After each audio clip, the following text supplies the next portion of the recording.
we need some outside universal threat to make us recognize this common bound. I occasionally think how quickly our differences worldwide would vanish if we were facing an alien threat from outside this world.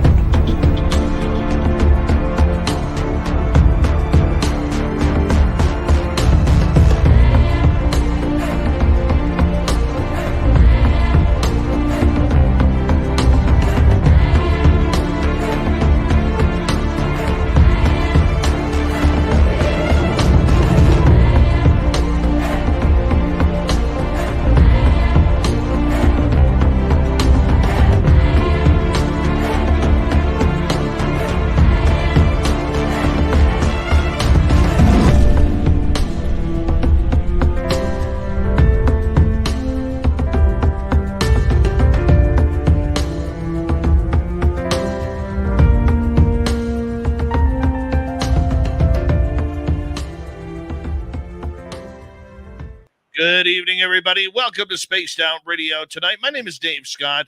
Very much appreciate earning your listening ears as we are back from Las Vegas, back on schedule, and back in your home. We're talking the Hatman tonight. Philomena Thomas is going to join us, filling in for an injured Pastor Tim. But that's all right. We're going to have a great show. Dirty Filth is here with the cartoons. I got a new hat on, which is kind of cool. And all of you are here as well. Race fan in the gold medal position. Robert Lamoth with the silver. Roy Boy taking home the bronze. Hey, Chris716. Jenny White Bear, how are you? Dogface Simon. Nikki in Seattle. Obi Flett, my man, getting engaged at the VIP party. For that, Obi is going to be signing autographs after the show. Line up to the left of the studio, if you don't mind. To the left of the studio. Kim Stanley, how are you? Lisa C., Raymond L., and Brown Dwarf, Kurt M., good to see you all. Crystal J., Sweet Donna Spencer, how are you? Human Carl, we miss you. I need you to send me your address. I'm going to send you something special, my man. I know you wanted to be there, but due to health reasons, you couldn't. We missed you. We love you. Please send me your address privately because I have something for you. All right? And Be More Dan, how you doing, buddy? Still in Vegas? I think you went home today, didn't you? Lisa C. Aussie Edge is still in Vegas. We know that. Hey, Philip Baca, Rugged Source. Sir Grizz is back. Sir Grizz will be signing autographs after the show as well. Line up to the right of the studio, if you don't mind. To the right of the studio. Hi, Luscious Jules. And Emmy Tong, good to see you both. Susie B. What a sweetheart you are. Number 17 in your program, starting at right wing. Number 17, Lars Jansson of Stockholm, Sweden. How you doing, buddy? Good to see you. All right, Pixie Lara, thank you for coming on in. Loved you in Vegas as well. Nancy Thames, Chris.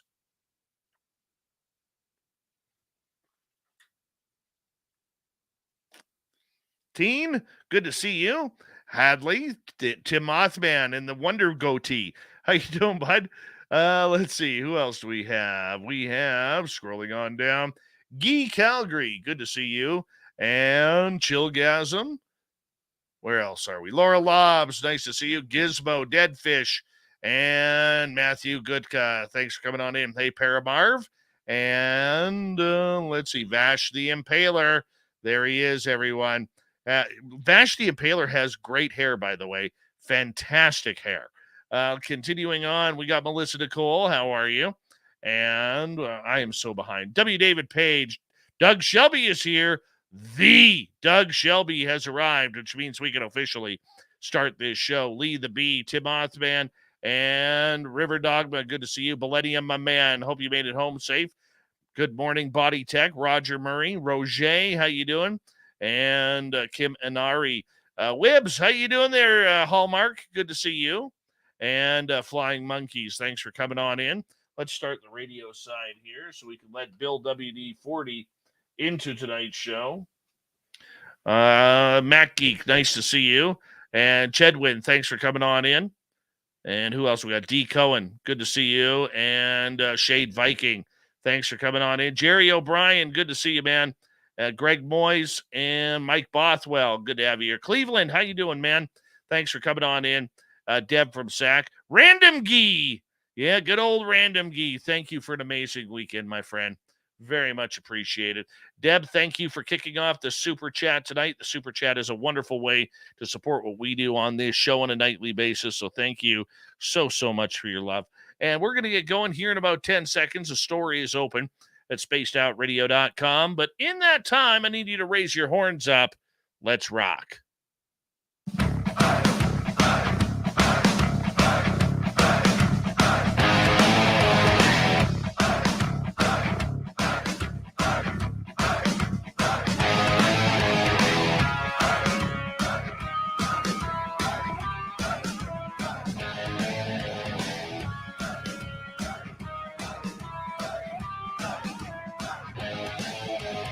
From the mountains of central British Columbia to you listening around the world, this, my friends, is Spaced Out Radio. I am your host, Dave Scott, sitting in the captain's chair of SOR headquarters. We welcome you to tonight's show on our terrestrial affiliates around North America, digitally on Odyssey Radio, TalkStream Live, and KPNL. All of our archives are free.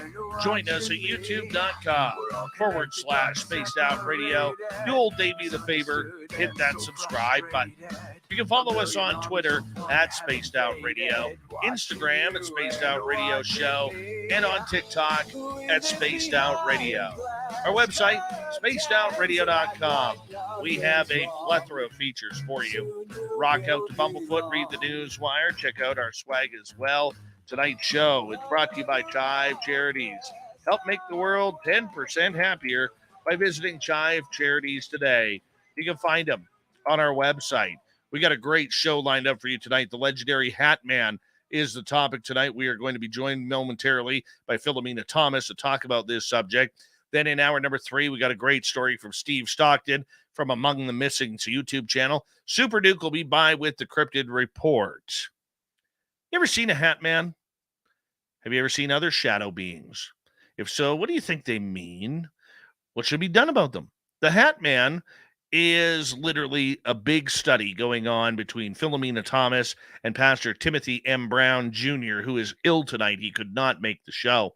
But they've been doing this for 20 years of research looking into this Hatman phenomena. Is it a tulpa?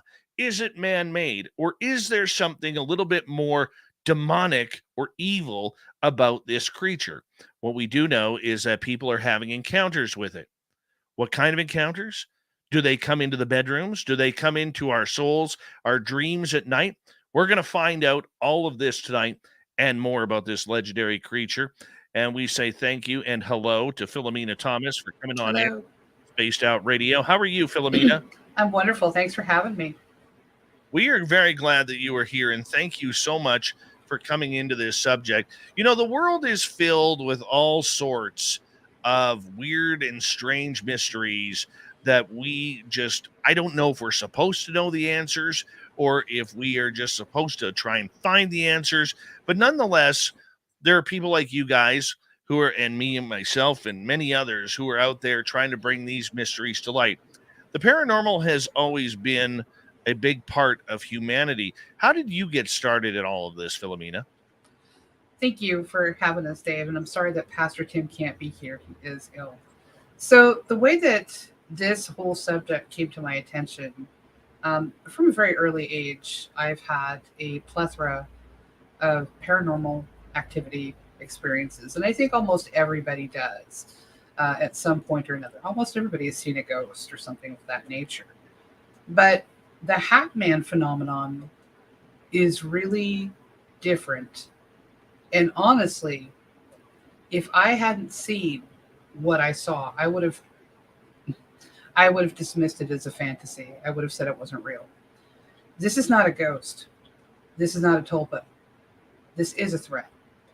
And that is why we're studying it. That's why there are some very important people taking this study very seriously, because we're not really sure what it is, but it's not friendly. And my own experience happened in 2002 with my sister, which is pretty rare. In our study of the Hatman experience, usually people have to be alone when they experience this thing. There's not usually another witness. Or if there is somebody present, there seems to be an odd nullifying effect where one person who's laying in bed will wake up and see this thing and have the experience, and the other person is sound asleep and sees nothing. Well, in the case of my sister and I, we were wide awake, we were adults, we were completely sober, and we saw this thing. So when that happened, it completely changed our view of reality and what could possibly really, really be experienced. And so we started investigating everything, the science, the history, the supernatural answers, the things that we hoped could bring some illumination into what we'd experienced or why we'd experienced it. And oddly enough, 20 years after that occurrence, I met Pastor Tim Brown Jr. on the Hatman Project website, www.thehatmanproject.com. He needed to volunteer, and I was happy to do so because my project and his meshed with some of our interests and goals. And he, oddly enough, had listened to the same Art Bell Coast to Coast radio program that I did when Miss Rosemary Ellen Guiley first came on in 1985 and started discussing shadow people and the Hatman. So from that point of view, it almost seems fated in some way that I was meant to work on this. But I can tell you, it definitely was not my original plan. It's been a really interesting and fascinating congruence of both supernatural and normal occurrences that honestly shouldn't even be possible. So that's how I got involved. For you, did you have a paranormal life before your own sighting? No. I was just like everybody else. I occasionally saw ghosts. I occasionally had some other paranormal experiences. But then after the Hatman experience, we started having a lot of supernatural occurrences that have continued. And so I don't know if that was somehow a prime instigator or if it somehow unlocked the door, but I've never been part of a paranormal team or a ghost hunting team. I have no presence in the UAP, paranormal, anything community. And yet in the last 2 years, since we've started kind of reaching out, the response has been absolutely overwhelming. And I even had a chance to speak with Mr. David Politis of the Missing 411 series when he was kind enough to come to Kelso, Washington for our Sasquatch Summit in 2022. And he was actually the person that encouraged me to continue with my research. So it's been a life changer, that's for sure. But yeah, the experience that we had with the Hatman was life changing. It really was. So how did you learn about the Hatman when you had this experience? Detail your experience for us. Sure. So I'm going to take you folks back to 2002. Okay, we didn't have social media. The internet was still in its baby stages. Nobody, and I mean nobody, was talking about the Hatman. People were barely talking about shadow people. And my sister and I had grown up in a very small town, less than 20,000 people. We'd never heard of this. We had no experience with any of it. We had, in a 5-year span of time, lost our entire immediate family. Mom, dad, aunt, uncle, grandmother, my husband, my only child. I was 26 and she was 17. And we had moved out of our small town and we had moved to Portland, Oregon to get an apartment, just try to survive. So we were grieving. We weren't drinking, we weren't doing drugs, we weren't doing anything. But psychic ability has always been a pretty common theme in my family. Myself, my sister, my grandmother, and my aunt, we're all Rh negatives. And so we've always had a low level form of telepathy, not beaming thoughts at each other, but that's a very common thing for Rh negatives, but a lot of empathy, we could be miles away and kind of understand what was going on with each other. So that was pretty normal stuff for us. The night that this happened, we were in the apartment by ourselves. It was about 3 a.m. And there was nothing going on, and we're living in Portland, so there's noise at all hours of the night. I heard my sister call out for me. And for any of you who has a child, you will understand when I say to you that if your child calls out your name and they are really, truly afraid, there is something going on, you hear the tone and you're running. You are running because you know something's going on. So I got up out of a dead sleep. Now, I was a merchant mariner. All that means is I worked on the rivers, hauling cargo and people up and down the rivers as a support for the Coast Guard. So I'm a sturdy individual. I woke up out of a dead sleep and I hit the ground running to my sister's room, which was very short distance. And we always kept a bathroom light on, just in case one of us had to get up and do something so we wouldn't bother the one. And I ran to her doorway. We always slept with our doors open in case there was an issue. So there was no blockage there. And as I reached her doorway, Dave, and I turned the corner to go in, I know how this sounds. I do. I bounced off of nothing. Nothing. It was like there was an invisible bubble over the doorway, and I got slammed back into the wall in the hallway behind me so hard I couldn't breathe for a minute. I know how it sounds. And what I saw, the biggest professional wrestler you can think of could have done nothing against this thing. It looked to be 10 to 12 feet tall. I mean, it reached the ceiling of the room. And the room was dark, okay? But this thing was so black. It stood out from the rest of the room. And the most disturbing thing were the eyes. They glowed red. I know how it sounds, but Hollywood has never made anything this terrifying. It had mass, it had intelligence, and it had intention. This was not a ghost or a tulpa. So here I am, stuck on the back wall. I can't move. And what I'm looking at is my poor baby sister in her bed.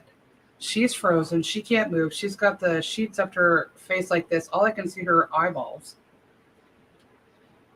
And this thing looks like it's standing right over her.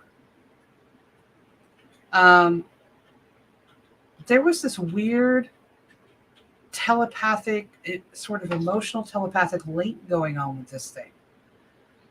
And the first thing, because I couldn't move, she couldn't move, and the first thing I felt was rage. I mean, hatred.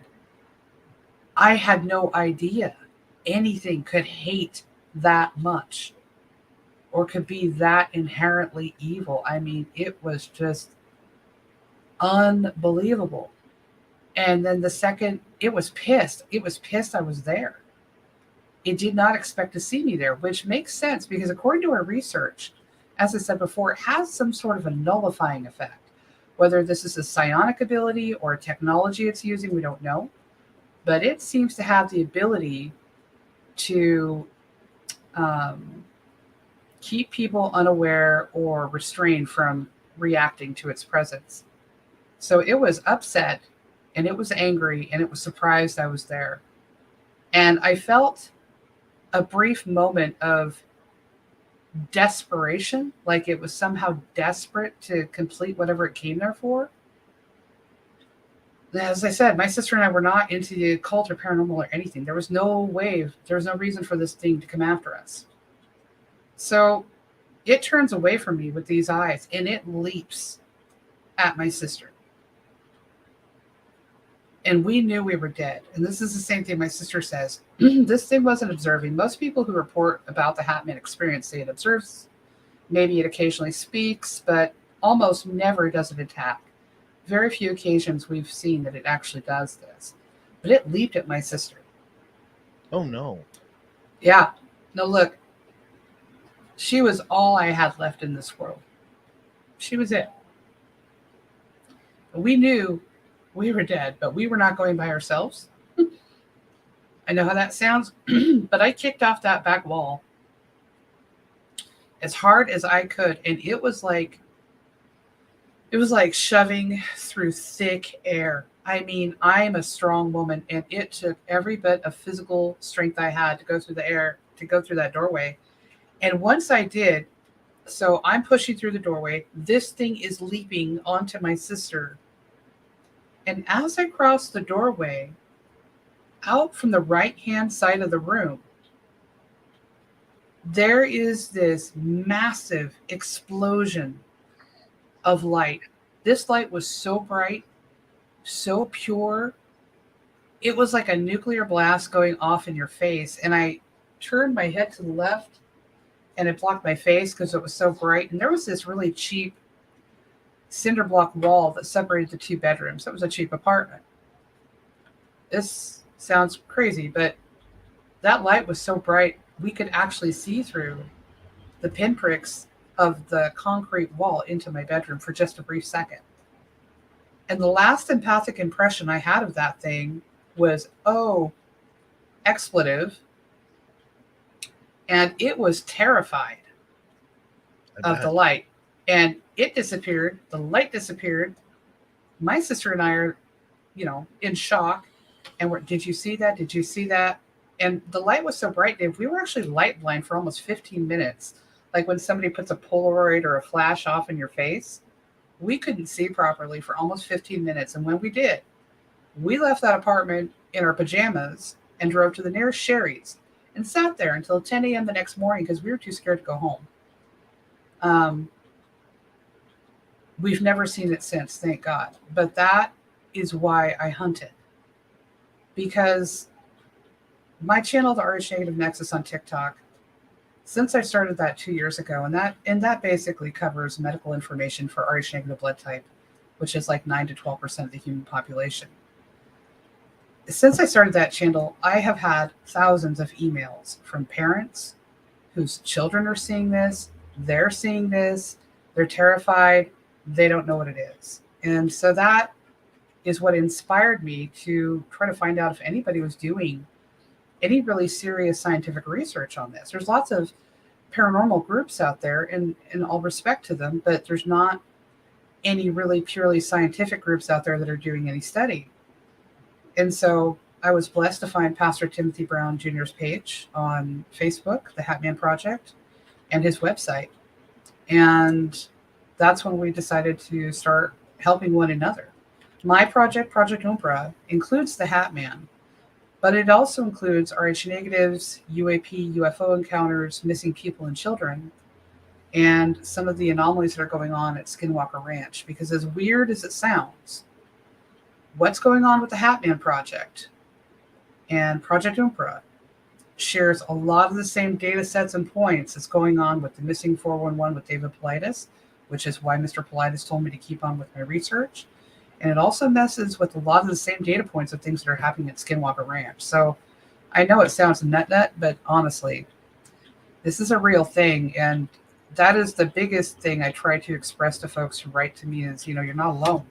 There are millions of people that are having this experience and they're isolated and alone and scared to talk about it. So the Hatman Project is really Pastor Timothy Brown Jr.'s way of trying to help people and families understand from his perspective as a Christian pastor what he thinks we're dealing with and how to deal with it.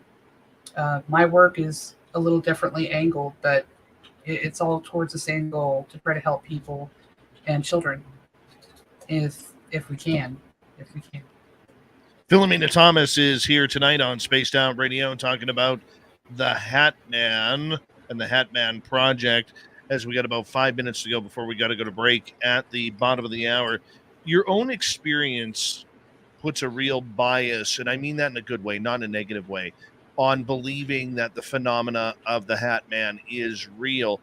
This is a very real subject to you. What do you say to critics who believe that this is all some sort of nefarious dream or nightmare or just full of imagination? Sure.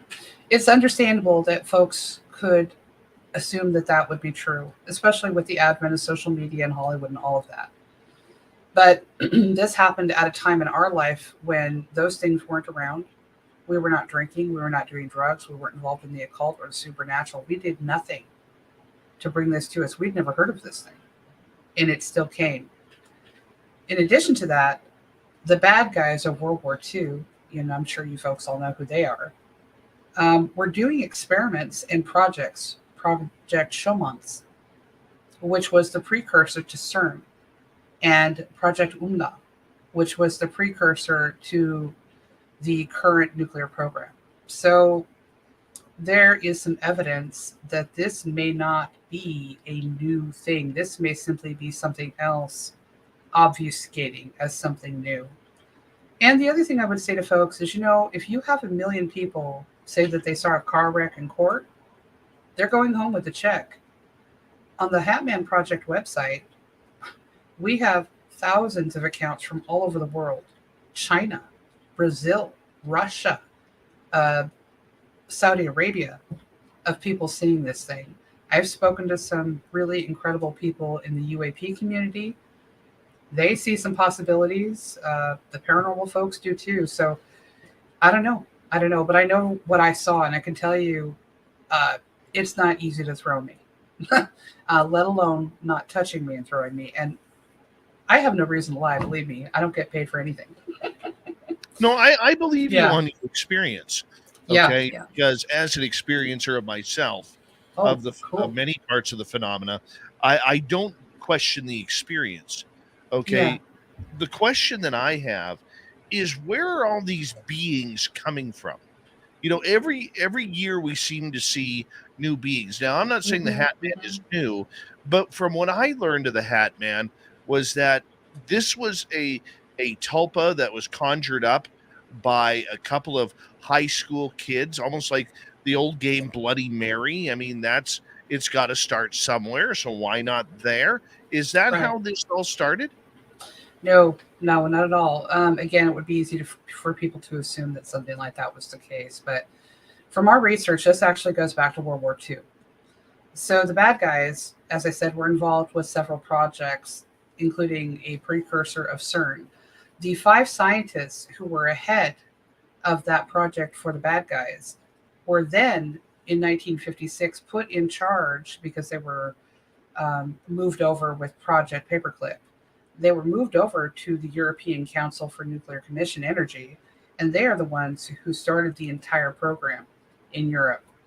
So part of that precursor to CERN and part of the precursor to the nuclear physics program, the whole point was to create cracks in the electromagnetic grid that is all over the planet, that everything operates on, to try to create cracks in dimensional reality to other realities. This is something Tesla and Einstein both spoke about.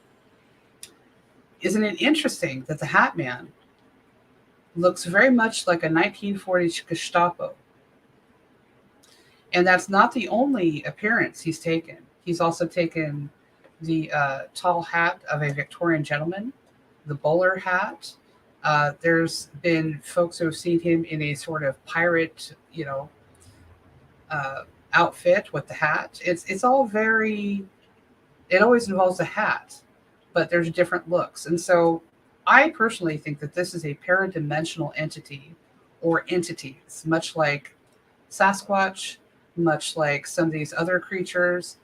And because of CERN and because of other things that are going on the planet, maybe some of them are natural. The last 20 years, we've experienced more radio EMF bombardment from the sun than we have in the last 100 years of known history. That will affect the electromagnetic grid. Philomena, I'm going to get you to hold on right there as we're going to go to break here at the bottom of the hour. Philomena Thomas talking about the Hatman Project, what the Hatman is. We'll get some story time from her when we return on Spaced Out Radio right after this. Stay tuned.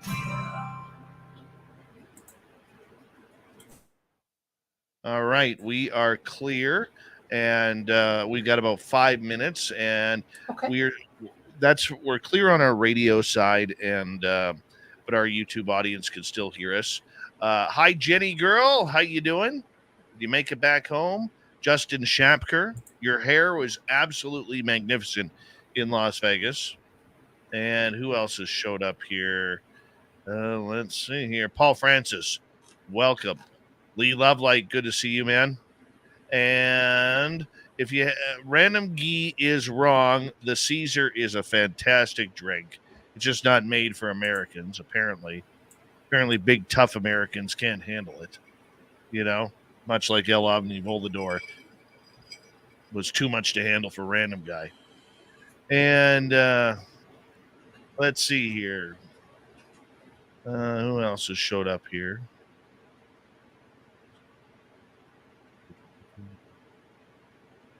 Let's see.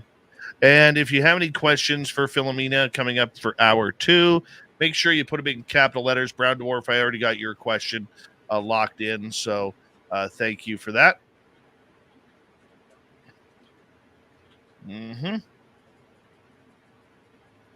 Now, Doug Shelby, the Caesar is fantastic.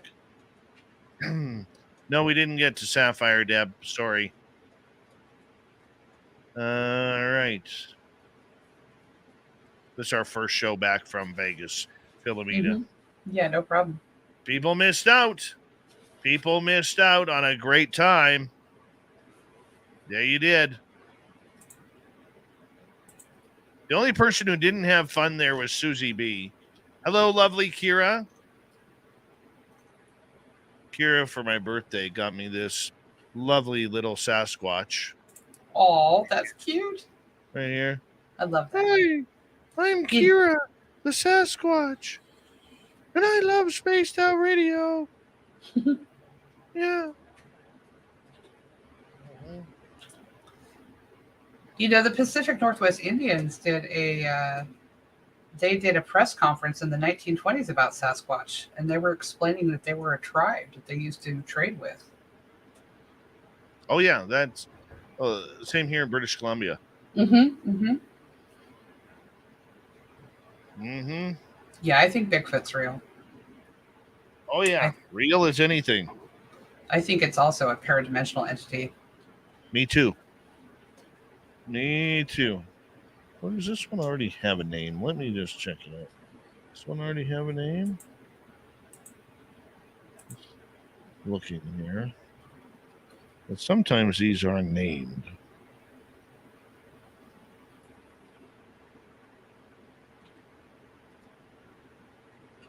Nope. Yeah, folks, if you have any questions for me, please feel free to ask. So what'll happen is when we get questions, I'll put them up at the bottom of the screen, Philomena, and then I'll read cool. for our answer. Right on. Thank you. River Dogma, you only bailed before El Ovni because you were scared. You were scared. Apparently, that was the rumor. Catherine Jones. Oh, there's my Catherine. I love you, Mama. Love you. There we go. Love her. Ah, wonderful. Wonderful. You give the best hugs there, Mama. I'm talking to you. You know what I'm talking about.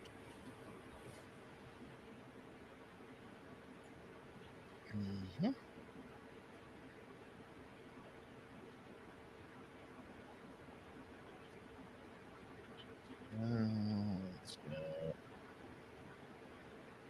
Here. Hi, Dirt Road. How are you? We have about 1 minute here, my friend. 1 minute.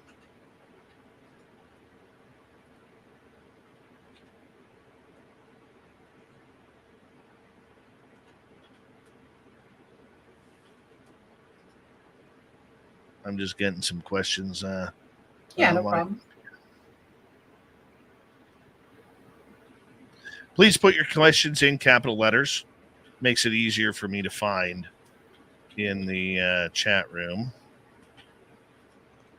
Hey, Javier, how you doing, buddy? Millennium, my man. We got 30 seconds. Sure.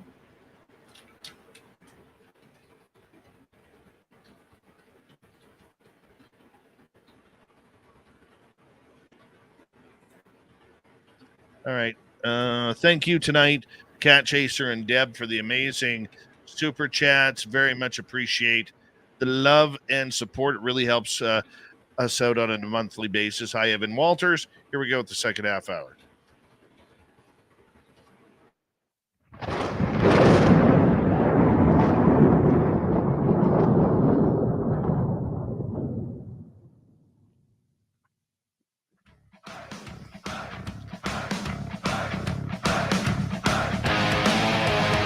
Second half hour of Spaced Out Radio is now underway. Good to have you with us. My name is Dave Scott. Thank you so much for joining us tonight. We really do appreciate it. I want to remind you that if you miss portions of this show or others, check out our free archives by going to youtube.com/Spaced Out Radio. Do old Davis a favor here and hit that subscribe button. Our website is spacedoutradio.com. We have a plethora of features for you. Rock out to Bumblefoot, read the Newswire, check out our swag as well. Follow us on Twitter at Spaced Out Radio, Instagram at Spaced Out Radio Show, and on TikTok at Spaced Out Radio. We're talking about the Hatman tonight from the Hatman Project. Philomena Thomas breaks down this tall, lanky shadow person who is always wearing a beautiful chapeau, but it may not be for the best of intentions. Philomena, thank you so much for being here tonight. We very much appreciate it. You're welcome. Thank you for having me. All right, let's get right to it. This Hatman that is out there, do we know what brings it around? No, so that's one of the reasons that we are doing the world's first survey, the Hatman survey. And I did include a link for you to share with your audience. There's an English version and a Spanish version. We've already received about 140 answers, which is fascinating because that is going to be part of the material that we include in the documentary about the Hatman Project that's being filmed by Village Roadshow Pictures, the guys that brought you the Matrix series. So what we have found so far is that the common denominators for a Hatman occurrence seem to be involving emotional grief or disturbance. There's a lot of negative emotion going on. There's also precursors to a sighting of this thing. People will often describe your typical haunting scenarios with ghosts and shadow people, objects, strange noises, lights, sounds, people calling their name in their ear and there's nobody there. So there are phenomena that seem to build up to an occurrence of this thing happening, but we're not really sure what the attack vectors are. And so that's part of why we have the survey. We're trying to figure out, are there certain nationalities they're going after more than others? Are there certain age groups or genders are going after more than others? Is this one thing or many things?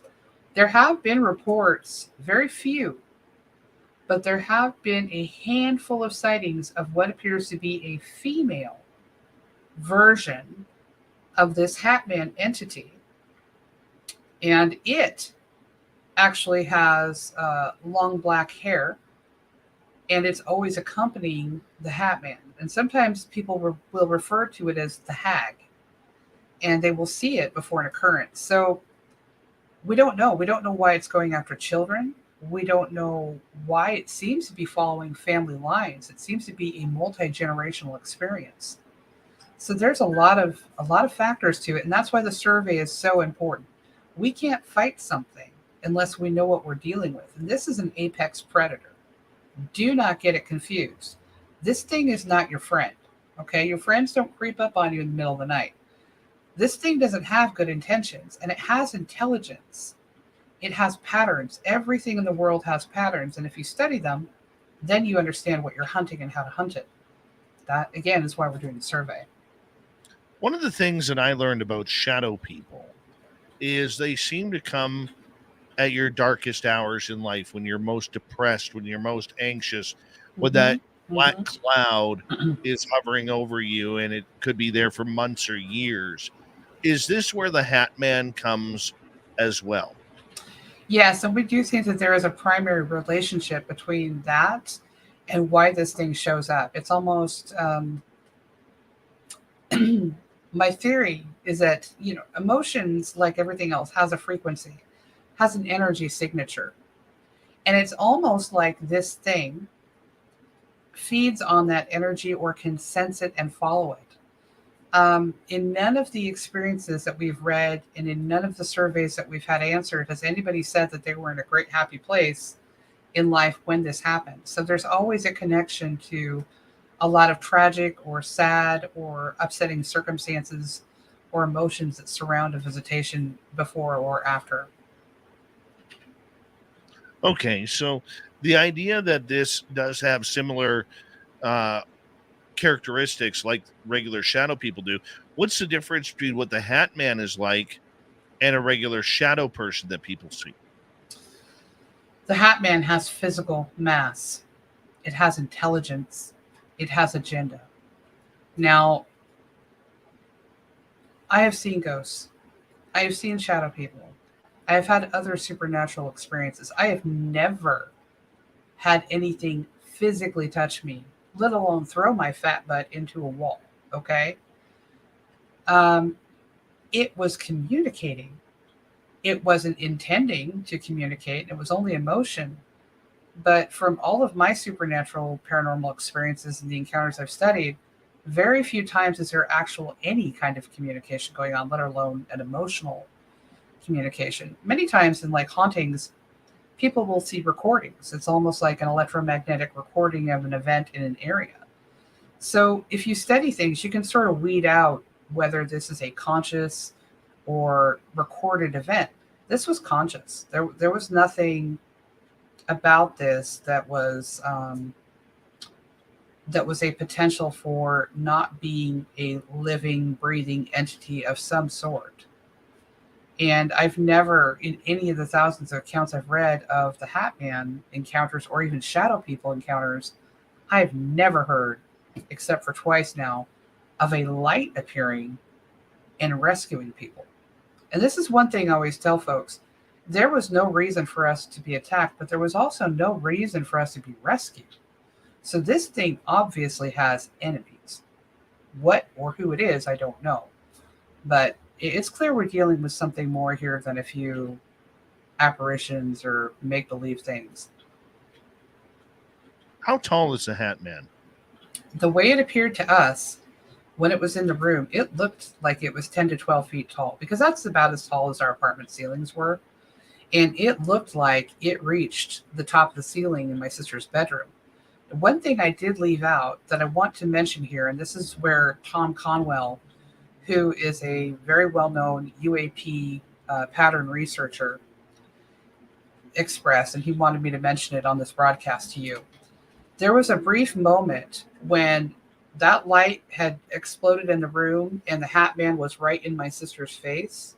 She said for a nanosecond, the illusion of the Hatman figure disappeared, and what she saw was a grayish green entity being that looked naked. It looked like it had been molded out of clay, like a clay golem.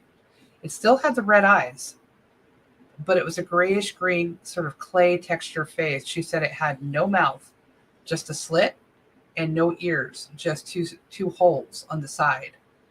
And so to me, that's why I'm still on the fence as to what exactly this thing is. Is it paradimensional? Is it extraterrestrial? Yeah, what is it? Because it's clearly not what it represents itself to be, which is another denoter of intelligence. Why represent yourself as something else? So, yeah, I hope that answers your question. I'm sorry. Well, it does. Yeah. Tell us Yeah. the story that you have researched regarding this Hatman creature. Tell you what? A story? Yeah. Okay. So one of the greatest stories I've got for you is something that I was actually there to witness. So I did hospice care all through the pandemic, and I was stationed up in the San Juan Islands off of the coast by the state of Washington. And the San Juans are beautiful little islands, but they're remote and they've got a ferry system that is not always real reliable. And the year that I was stationed there doing volunteer hospice work, we had massive storms. Everybody was snowed in for about 3 months. Well, one of the gentlemen that I was taking care of was a Jew, a Polish Jew, whose family had all died in the camps during World War II. And he was an older gentleman in his 90s, lived on the island his whole life as a fisherman, very nice guy, was there with his wife. Was wonderful. He was a pleasure to take care of. Well, one night, a very reasonable, intelligent man. Okay, these people didn't even have a TV. They read newspapers and books and the radio. They had a farm. No TV. I'm sleeping in the living room, and Oli screams in the middle of the night, screams. And I run in there. I don't know what's wrong. He was out of his mind, terrified, thrashing on the bed. Now I'm a hospice caregiver, so I've seen a lot of things. And took him 15 minutes to calm down and even talk to me. And all he could do was tell me in German what he had seen, which was he described the Hatman. He said he woke up and he saw that thing in his doorway.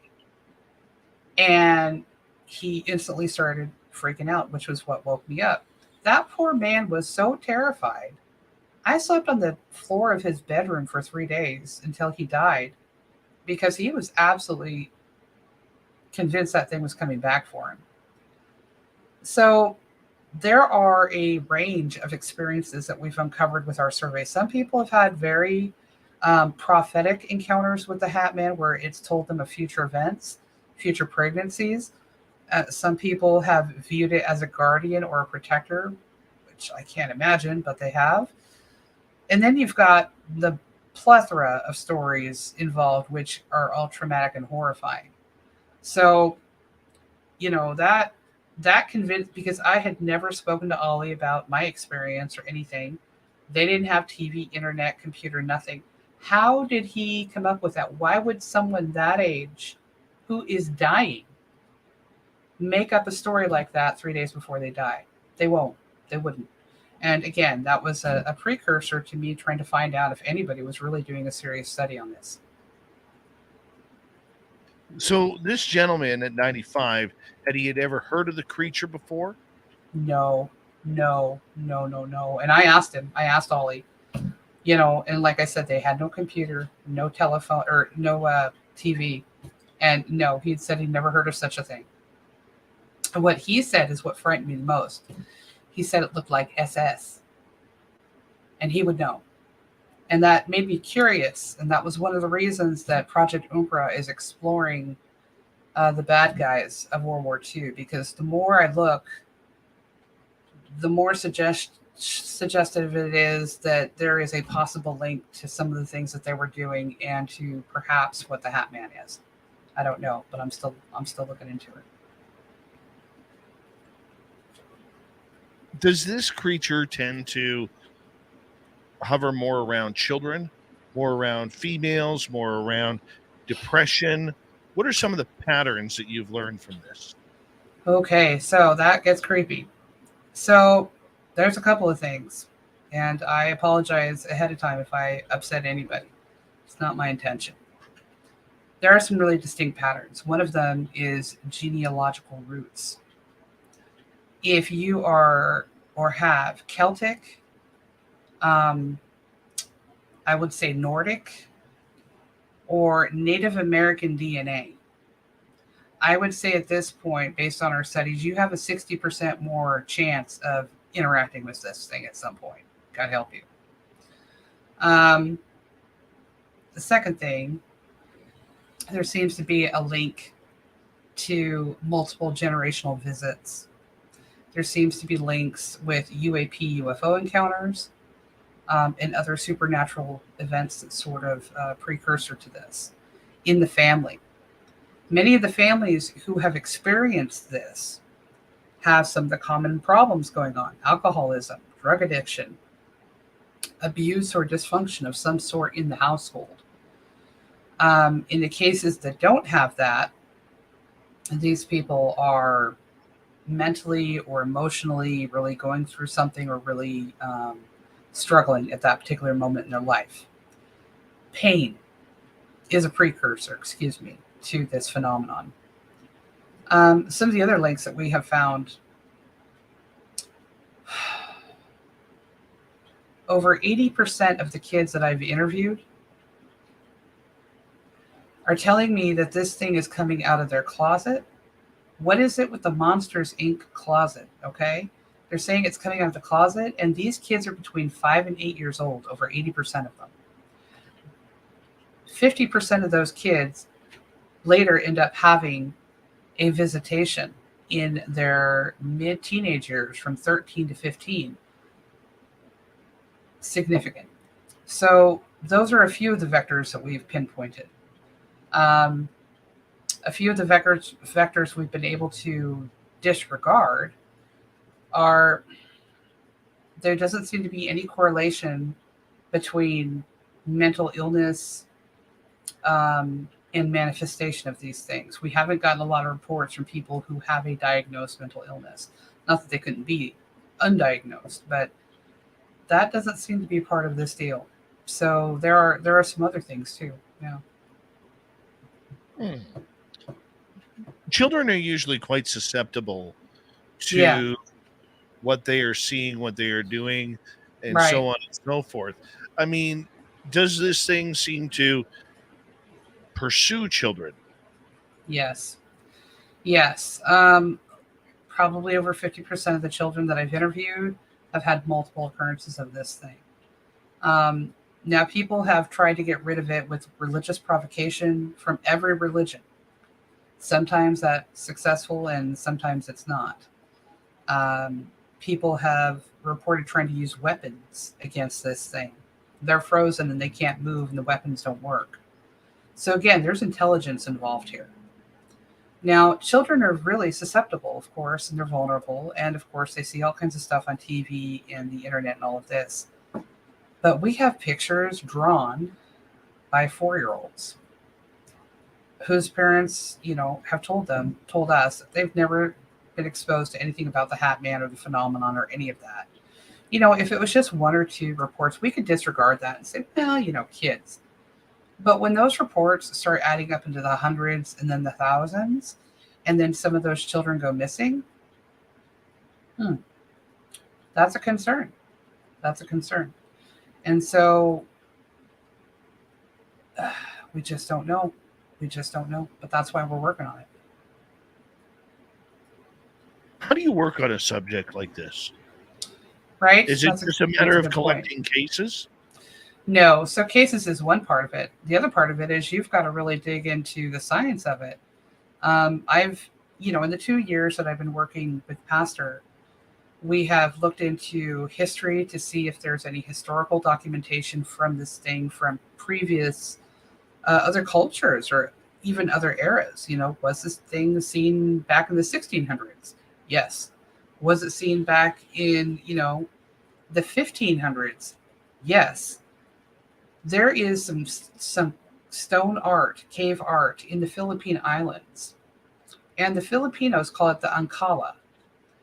And there's a picture of it on the internet that you can see. It's a black face with red eyes and a flat brim. It's not a brim hat like we would wear. It would be more like their island or native indigenous cover. But it is clearly similar to what we're seeing now. So history is one, science is another. You can't hunt the Hatman. It's not like you can catch it.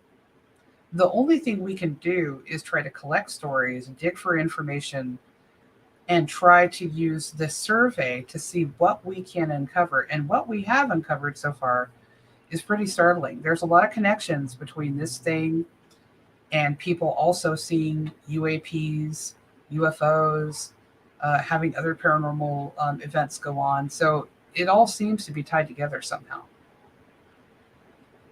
It's important to keep an open mind, Can you summon them?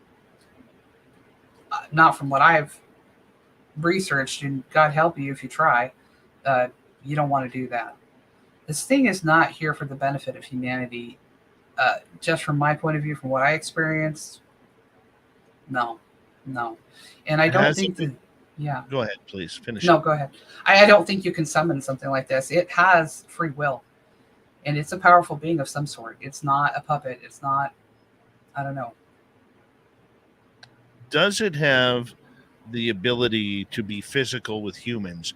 And have humans been attacked by this before? Yeah, we were attacked. There are several other encounters that have been reported to us of people being physically thrown, people being physically touched. Some people have described, there was one woman who wrote an account where she was touched and her stomach exploded in pain. She went to the doctor next day and her stomach was full of stomach cancer. Now, was the cancer already there? We don't know. although she said she had no previous knowledge that there was anything wrong with her stomach. So that's another odd thing. Did that happen as a result of the Hatman, or was he simply pointing it out? We're not sure, but again, disturbing correlations. And if it can throw somebody as big as I am and hold them without them moving, I have no doubt it's capable of other physical acts as well. Has this been known to kill people? I can't say that definitively. Now, in the survey, I have a question there about, did anybody go missing after seeing this thing?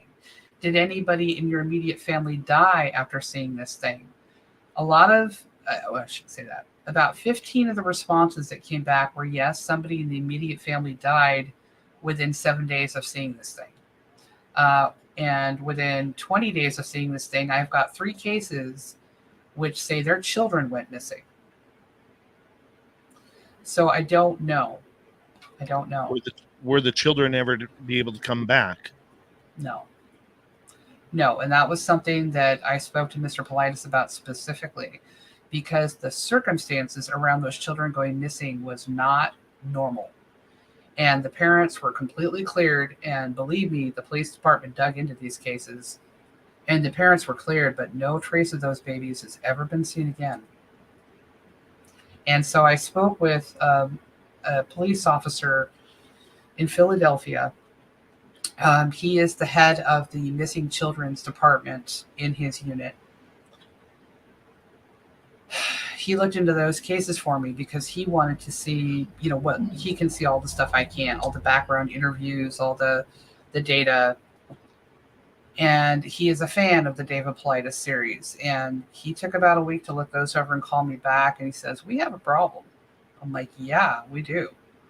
So I don't know. Not just coming from me. It's easy to, and the one thing that I have noticed over time is we got about a minute left before we got to go to break here, is it's easy to blame everything on one creature. Right. Okay. Mm-hmm. And is this happening with the Hatman? Because I've seen people blame it on ghosts. I've seen them blame it on Dogman or Bigfoot or mm-hmm. Whatever, the little people out there. Are we focusing too much on one creature, or is this creature a living portion of many creatures? That's a great question. I would say that we probably are focusing too much on specific creatures, maybe even just the Hatman itself, because I really do feel, and much smarter people than me have said this as well, that it really does sort of suggest that there is paradimensional rifts or tears in the fabric of space-time that is allowing these things to come through, either with their own natural psychic or psionic abilities, or with the utilization of some sort of technology. Aliens could also be called fairies, could also be called ... Every epoch of every generation of man comes up with its own descriptive identifiers for the things that they don't understand, according to their worldview and their own cultural perceptions. And often the paranormal represents itself to people based on their cultural perceptions. So, wonderful. Yeah. Philomena, I'm going to get you to hold on right there. We are going to go to break here at the top of the hour. Philomena Thomas, the Hatman Project is where we are tonight. So make sure you continue on. We're going to get to a plethora of audience questions coming up next as well on Spaced Out Radio. Hope I'm not boring your audience too much. Oh, no, they are enthralled. Good. Absolutely enthralled. And I got a ton of questions. I'm going to just put you back in the green room for right now, and I'll be back in a couple minutes. We got about 6 minutes, okay? All right, I will be right back. We'll put Dirty Filth up here so that way you can see everything that he's doing. Dirty. There you go. Take over. Now that he's gone, we can talk about him. Anyways, I just wanted to say, when I was in Vegas, I got these nice little gifts from some folks that were there, and I just wanted to say I absolutely appreciate it. And I wasn't expecting anything, and I think it's really neato. It's the only thing in the entire world like those. Hello, secret dinosaur. And especially after all my complaining of pizza, I get a UFO abducting a pizza. Beautiful. So, you know who you are. Thanks a lot.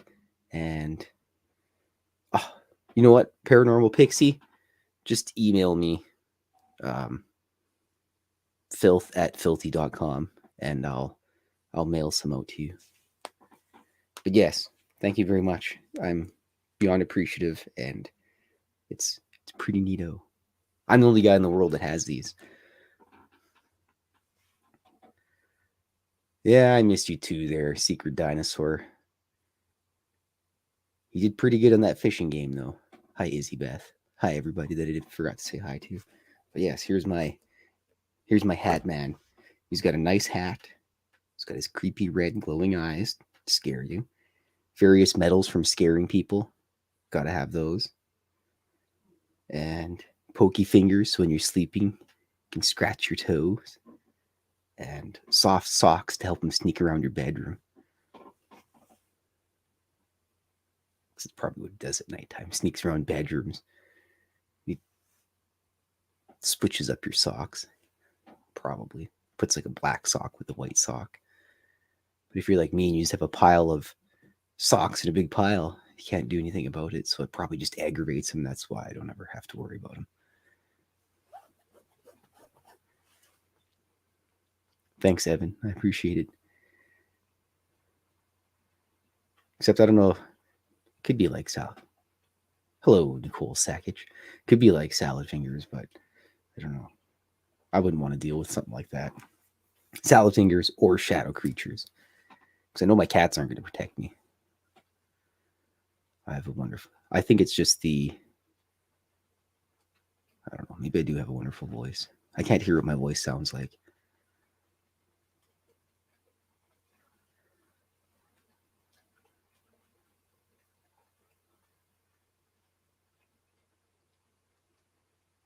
Mothman immortalized in art. I could probably draw something like that. Hi, Jessica, a million S's. You guys have to come out to the Vegas party next time, or wherever we go. If it's like Area 51, just teleport there or whatever. I have no idea what the plan is next year, but I still came home with a whole bunch of art cards, and I was at the airport handing them out to people. Hello, Mr. Mark Sanchez.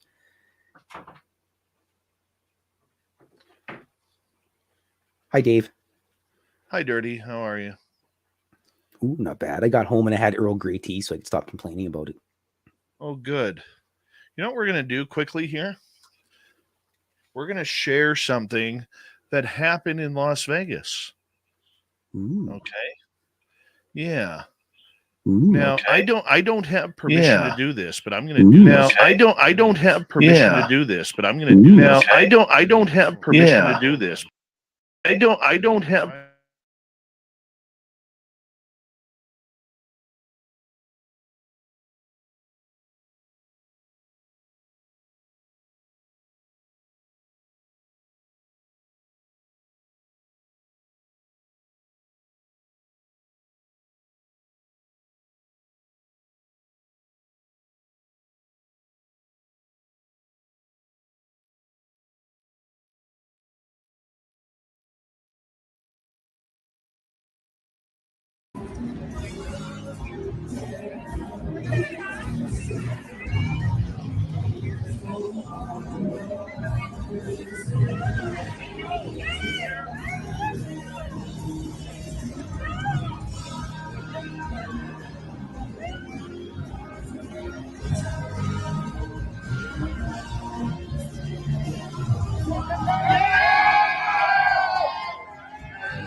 She said yes.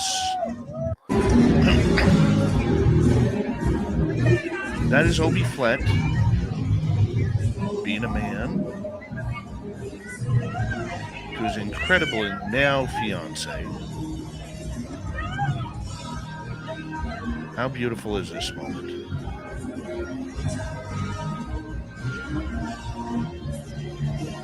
There it is. Obie Flett getting engaged at our fan party. Hello, Gloria. Kind of How fun. are you? And Obie saying she deserves better than that, bum. Obie, we loved it. We loved it. Thank you tonight to Deb ×2, Cat ×2, and W. Decker for the amazing super chats. Very much appreciate it. Dirty Filth, you're looking good right there. Congratulations, Obi. Yeah, congratulations, Obie Flett. Here we go with the second hour, everybody.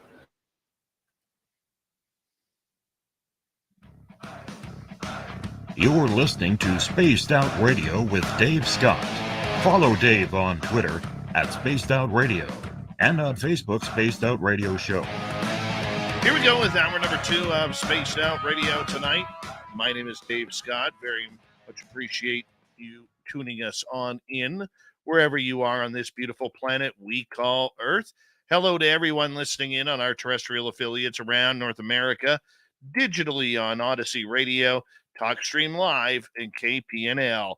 All of our archives are free. Join us at youtube.com/Spaced Out Radio. Do old Davey the favor, hit that subscribe button.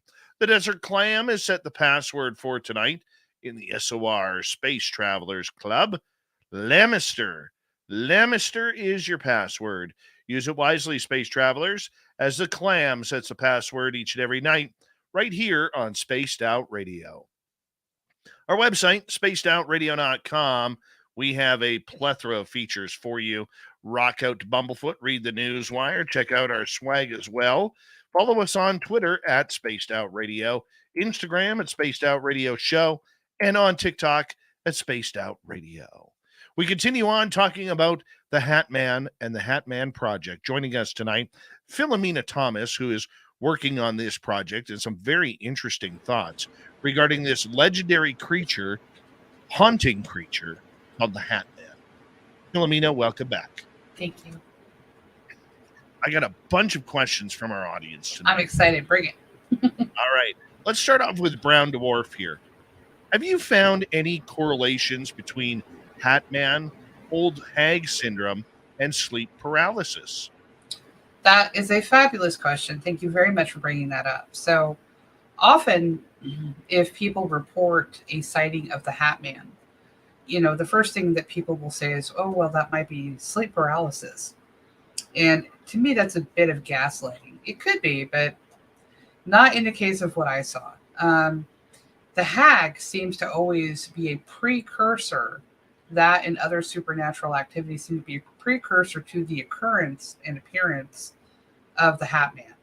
Now, sleep paralysis is a normal medical condition that many people do suffer from, but I really can tell you without a doubt that people who are having a true Hatman encounter and sleep paralysis are completely different things. They're not the same thing at all.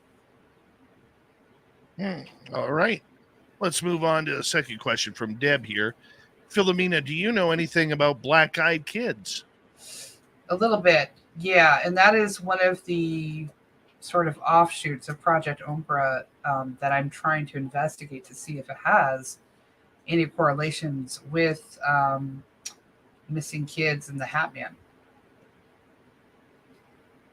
But Do you think there is a tie between the two creatures? I think it's possible. Because a lot of the people that have described having black-eyed children encounters, oddly enough, have also seen the Hatman or had other experiences. Because that's why I say, you have to keep an open mind. Just because seeing things seem completely unrelated does not necessarily mean it's so. Continuing on here, let's go to Worsley. Have you ever heard of accounts of Hatman that has a female handler?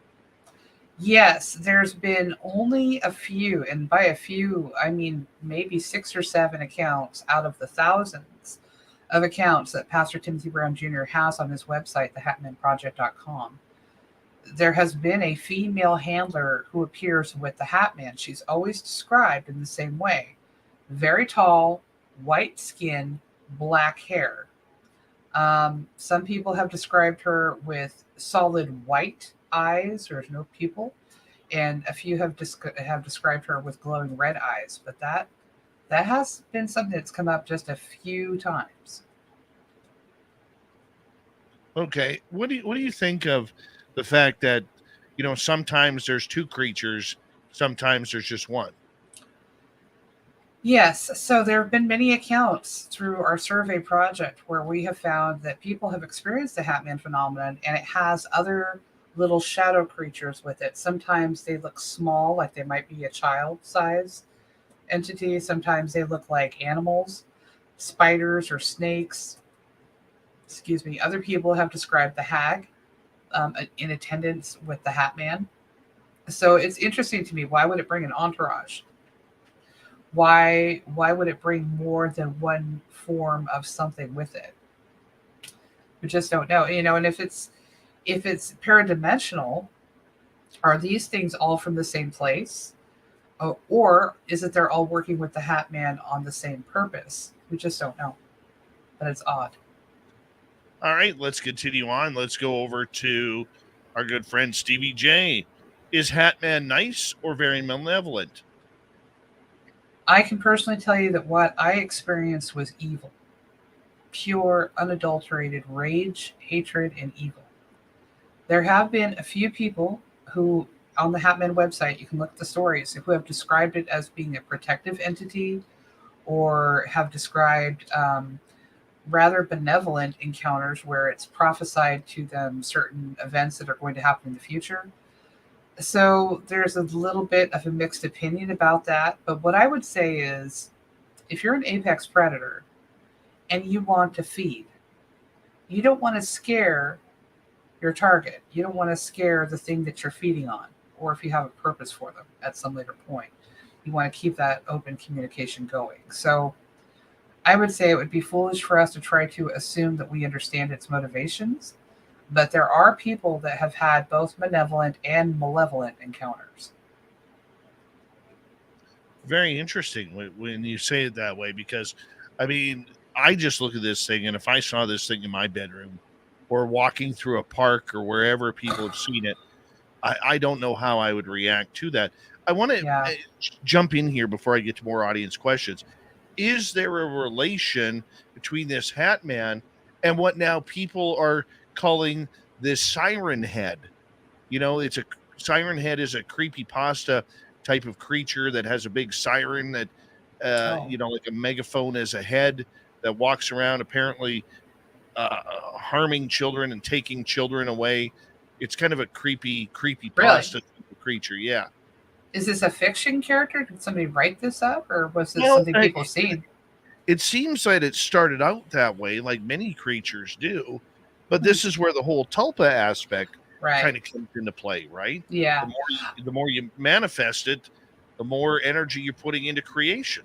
Yeah. And if you think about that, it makes sense. If you have millions of kids putting energy into something like, the Slender Man or this thing, that would make sense. From my research, no, there's no correlation between the two. Okay, perfect. Let's continue on here. Let's go to Super Crazy. What does a Hatman do to people? For the most part, it seems to infuse or imbue terror. For the most part, for the majority of encounters that we've looked at, the first thing it does is it imbues terror, fear. Mostly it observes. Occasionally it speaks or communicates in some way.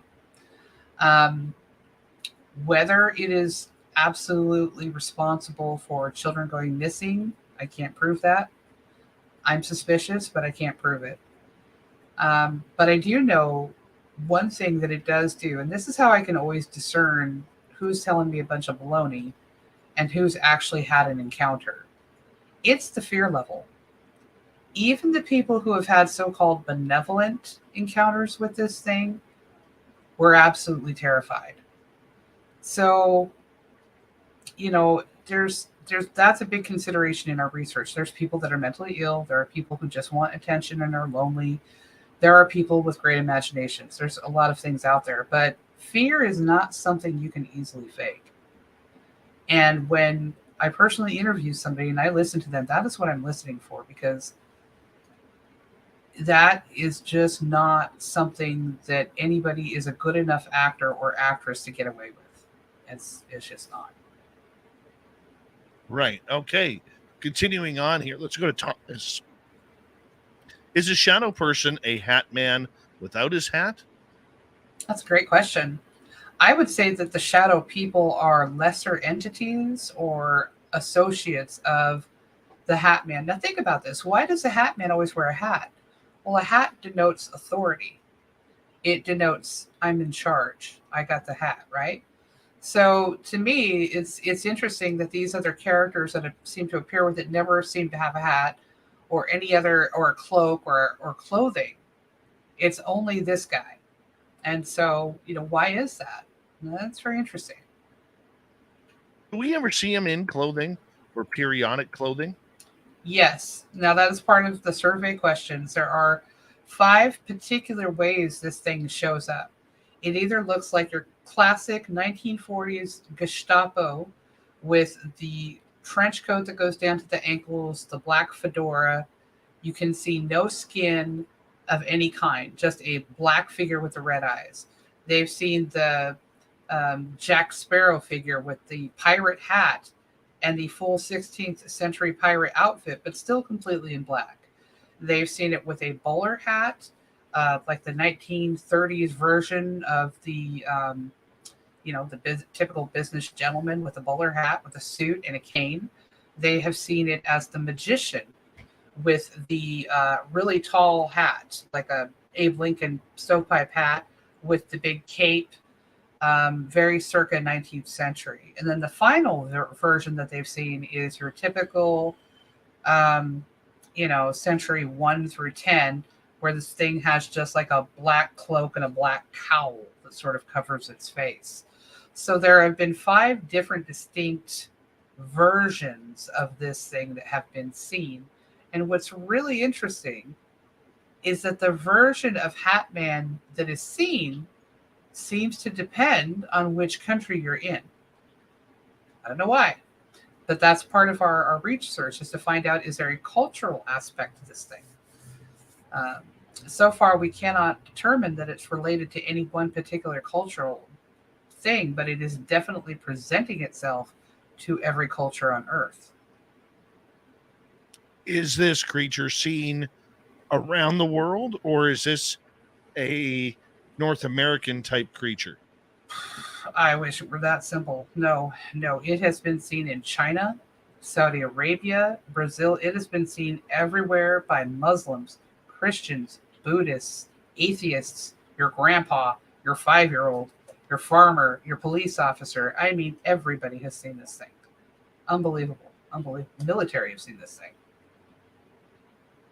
Wow. Mm-hmm. Is it seen at night specifically, or are there daytime sightings as well? Right? So that's another interesting subject. If we only saw it at night, we'd be like, no, they've seen it in the broad daylight. People have seen it in broad daylight outside, not just in a house, not just in a bedroom. They've seen it outside in broad daylight. Incredible. So would it just look like a shadow man at, say, 6-7 feet tall? Yeah, that's what they're describing. It's generally, they always say the same thing. It's anywhere from 7 to 9 feet tall, solid black, and the only color in it is the eyes, and they're always red. Although I have had a few encounters say that the eyes were yellow. So that is another feature that seems to change occasionally with different people, but predominantly people see the red eyes. What do you think the red eyes signify? I think it's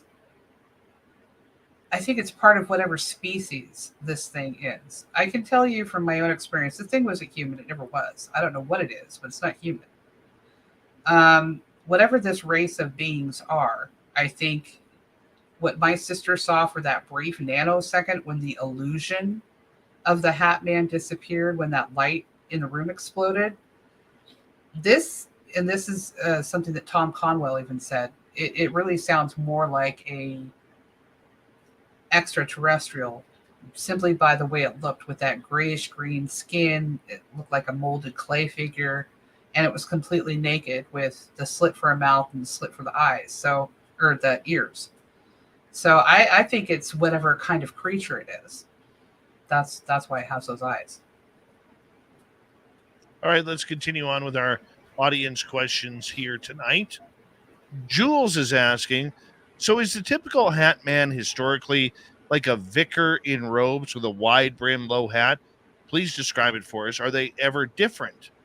Hi, Julie. Yeah, we just kind of went over this. So there are 5 particular descriptions. There's the Jack Sparrow sort of pirate outfit with the hat. There is the what you were describing, like the old priest in a big robe with a cowl.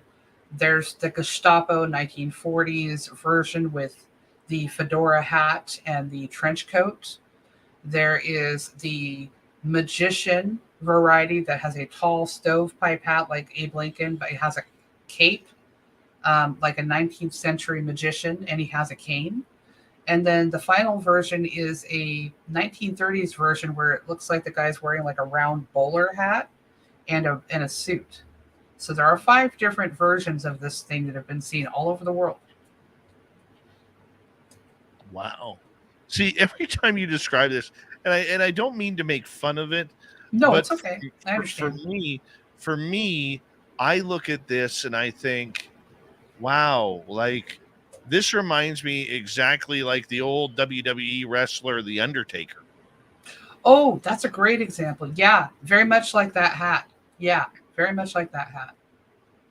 And why does it represent itself differently to different people? I mean, why not just use the same outfit? You know what I mean? That's another thing that I've really wondered about. Why the different outfits? Interesting. Very, very interesting as we move forward here. Let's go to W. Decker. Is there a smell associated with Hatman sightings? Ooh, W. Decker, you're my hero. Thank you for that question. Now, that was something else I forgot. In our encounter, there was no smell and there was no sound. So our research has revealed that on top of some sort of nullifying field effect that this thing has, where it seems to be able to put like a bubble of proximity around the contact point, you couldn't hear anything. No sound, no smell. That has been another common data point with David Paulides' work as well as ours. And only maybe 5 times in other accounts have I ever heard of anybody describing a smell. And it was usually sulfur or smoke. Sulfur or smoke. Yeah, sulfur's not a good one. No. Not a good And one at all. you know what occurred to me, Dave, and I wanted to say, wait just a second. You know what else fits the description of the Hatman? The Mothman. And those 2 descriptions have a lot in common with old versions of vampires. Now, I don't know if there's any connection, but isn't it odd that the Mothman and the Hatman and the vampire of history all seem to have some identifiers and, common descriptors? And that's why I'm like, is this something that other folks have dealt with in other forms in other times? Is it adapting its image to suit the time period? I don't know. All right, let's continue on here with our audience questions. And let's go to Jules. Well, I think I asked that one already. Yeah, we did. Yes, I did. Let's go to Paramarv. We've heard plenty of bad, spooky encounters. Has there ever been reports of something good happening from a a Hatman encounter? There has. That's another great question. So it's a very, very small percentage of people, but there are people who do describe the Hatman as being a protector or a guardian. And one account that actually stands out in my mind, there was a lady who said that she had a Hatman encounter, and he told her that she was going to give birth to female twins, and that one of them was going to have a congenital heart disease that it was going to need surgery for, but it was going to survive. And the lady says that her twins are now 35 years old. Wow. Yeah. So it's not always, predominantly it's negative, but not always. But then again, you have to question the motivation. Why would an entity like this want to inform somebody about a future event? What's it getting out of that exchange? We got 3 minutes to go here before we have to go to break at the bottom of the hour. Philomena Thomas is our guest tonight, talking about Hatman. This was more of a comment, but I'm curious to get your opinion. This comes from Doubleday. My father-in-law had a visit from the Hatman. The Hatman told him to go back to sleep telepathically. Yes. What does this mean? We've had a lot of people report that same thing, Doubleday, where they woke up, saw this thing, and it spoke telepathically, and it told them to go back to sleep, and they did. That's another great point I want to bring up, too. People's reactions to seeing this thing are unnatural. Consider this. You wake up, you see this horrible nightmare standing in your room, and suddenly you just want to go back to sleep? Oh, no big deal. Creeper in my room. And people do. Hundreds of them have described that same thing. Oh, yes, I woke up, I saw it, and I went back to sleep. Nullifying effect. That's got to be a psionic effect or an effect with technology, because the human drive for survival is pretty high. And 90% of us, if we see something creepy in our bedroom at night, are not just going to turn over and go back to sleep. So thank you for saying that. That's a great point. Awesome. Let's see if we can sneak in one more here. I think we can. Super Crazy is asking, what do you think the motive or reason is to hunt the Hatman? For me, it's children. There is no reason that anything should be going after children. And what haunts me is what would have happened to my sister if I hadn't been there. Would she have gone missing? Would she have just woke up dead? I don't know what would have happened to her. I don't know what's happening to these other kids. Why is it hunting families? Why is it multi-generational? Why is it doing what it's doing at all? That's what motivates me. For Pastor, I can't speak for him, but he is a man of faith and a man of God, and I know that he is concerned for families as well and for people as well, and he wants to try to understand this thing to help people too. So that's our motivation. We're not getting paid to do anything. We're not getting any money out of this deal. We're doing this because there is something going on that connects the paranormal, the UAP, and the normal world, and we don't understand it, but it's a threat, and it needs attention brought to it. And the more we yell and scream, the more we might have a chance that somebody's going to take us seriously and listen and help us understand what the hell is happening to people.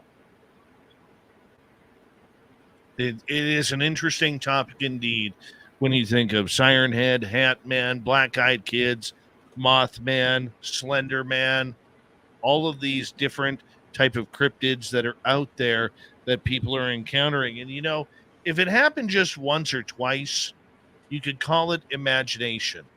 But Right. when there are literally hundreds of stories of this particular Hatman creature, that is where we get people like Philomena Thomas and Pastor Timothy looking into this subject matter, because, look, something's going on the dark side of the world, and we don't know what it is, but it sure is fun investigating the cryptids of the world.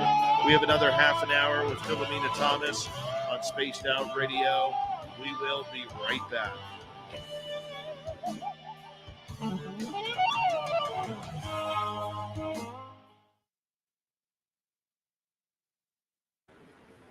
All right, we are clear.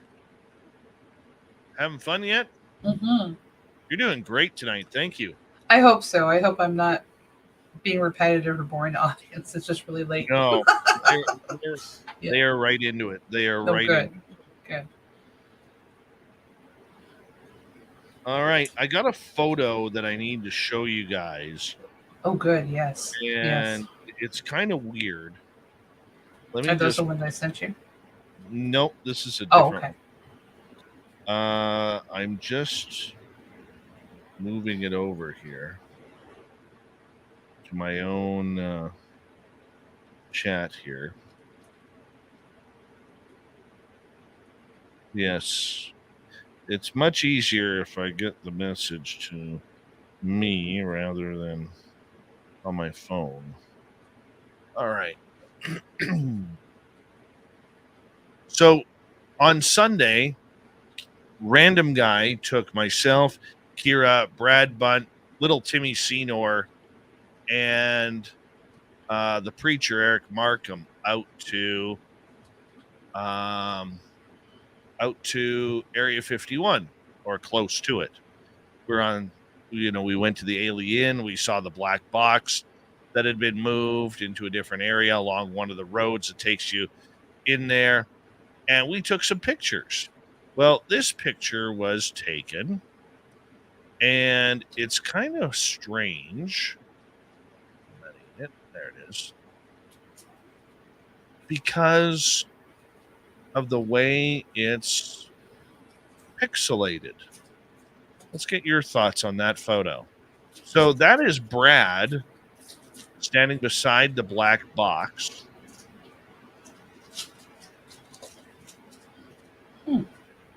And notice, if you look at his jacket, it almost looks layered. Hi, Ukrainian Anita. And there is like a bunch of wisps coming off the back. Now, the weird part about it is a lot of this photograph is in focus. And Brad really wasn't moving. Make that big screen here. Let me get that question out of the way. I've seen that effect happen before. Now, around strong EMF fields. Strong EMF fields. There could be some technology, surveillance equipment in the ground or somewhere around you that was affecting that. I can't zoom in because this is on. Oh crap! Where did it go? Because it is on Facebook. I can't zoom in. Can't play the zooming game. Maybe I can. Hold on.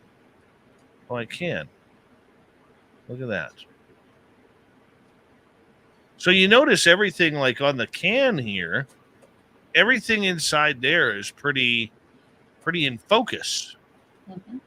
The ground is in focus. Except that one section in behind Brad, it starts on his arm and then moves through the dirt.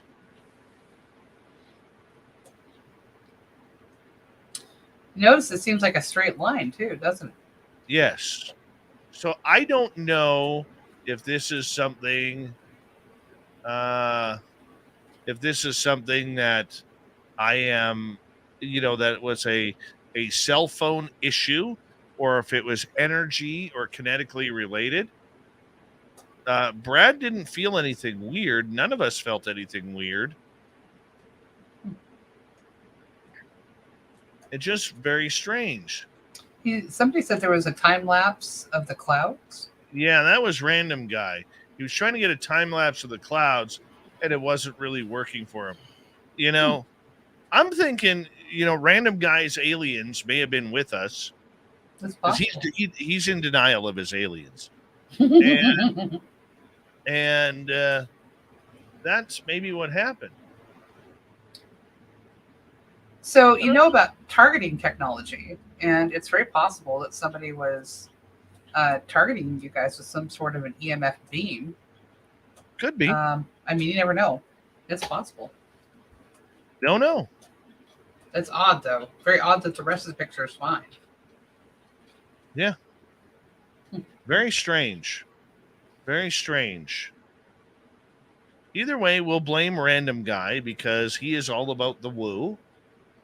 And I don't get a lot of that stuff because I try to live a very normal life, where I'm very non-woo. Thank you tonight to W Decker ×2, Cat Chaser ×2, and Debs ×2 for the super chats. Here we go with the next half hour, everyone. Are you able to put up those pictures for them?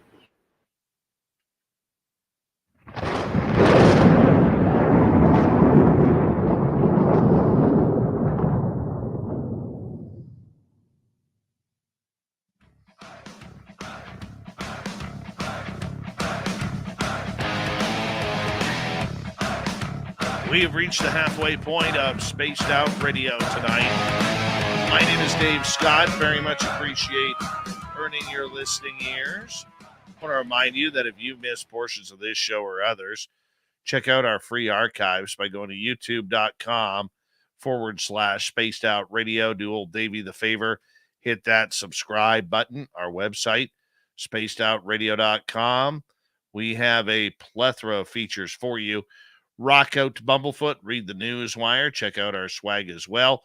Follow us on Twitter at Spaced Out Radio, Instagram at Spaced Out Radio Show, and on TikTok at Spaced Out Radio. We're going to continue on with some audience questions tonight.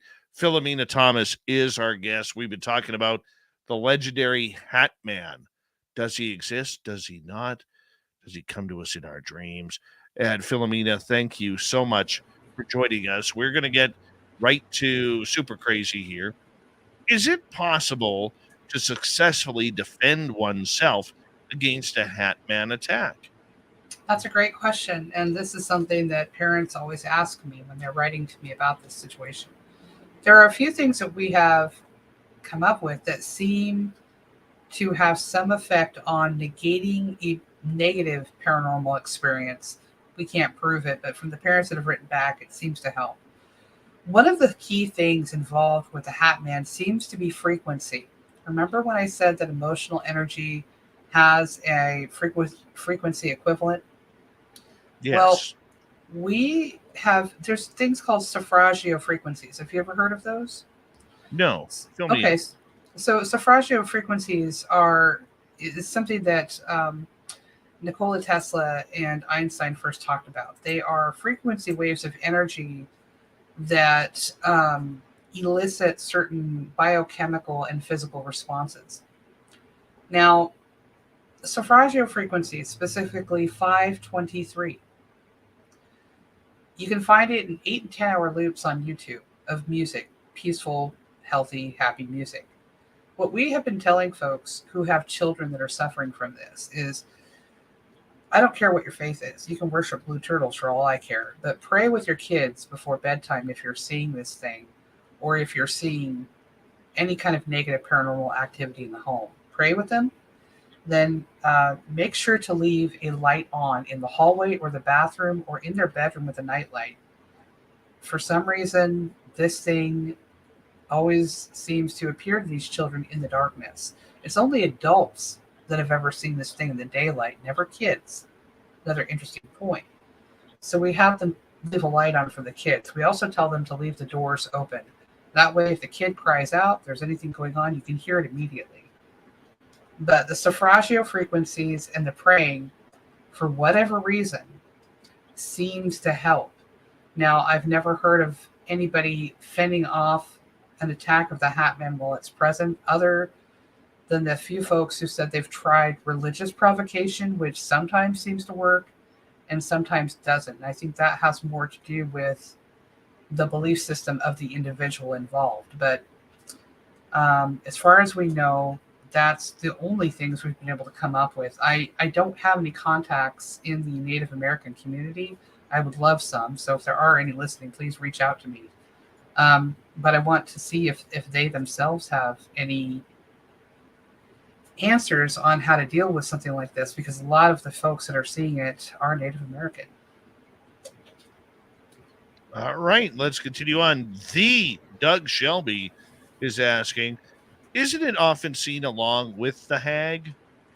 No, not with the hag. There's been a few occasions where it has been, but usually it seems like the hag is a precursor and it attacks, much like the description of what do they call that? I can't remember the name, but more like a vampire-like attack, where this thing, the hag will appear, will jump on somebody and sit on their chest, like they can feel a physical weight on their chest, and they'll hear this female thing laugh, and they experience sleep paralysis, and then it's gone. So that thing usually seems to show up before the Hatman does.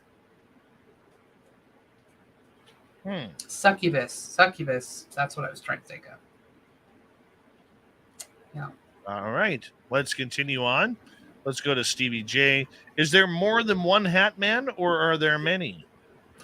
That's something else we're trying to find out, because there are some people that have reported seeing several of these things at once. Most of the time, people see the Hatman by itself, but occasionally people will see multiple Hatmen, or the Hatman and multiple shadow creatures together at the same time. There was actually a military gentleman that spoke to me, who said that he saw 3 Hatmen attack him in his barracks unit one night. Weird. What was that like? Yeah, he was, this guy was in Desert Storm, so he was no BS, and he wasn't scared of much. This is a big man. And he told me that he couldn't move. He was absolutely terrified. He was trying to yell, do anything to try to wake up the guy that was sleeping on the bunk above him. Nobody else, he said, in the barracks saw this thing or reacted to it in any way. He was the only one. He said he saw them approach his bunk. He said he knew he was screwed. There was nothing he could do. And, he's struggling. And then he said he lost consciousness. And when he woke up the next morning, he said he had multiple bruises on his shoulders and legs, like somebody had been hitting him. And he had no explanation for it. It weirded him out. That almost sounds like an alien abduction. Yeah, that's a great point. Thank you. Because that is one of the things that Project Umbra is really looking into.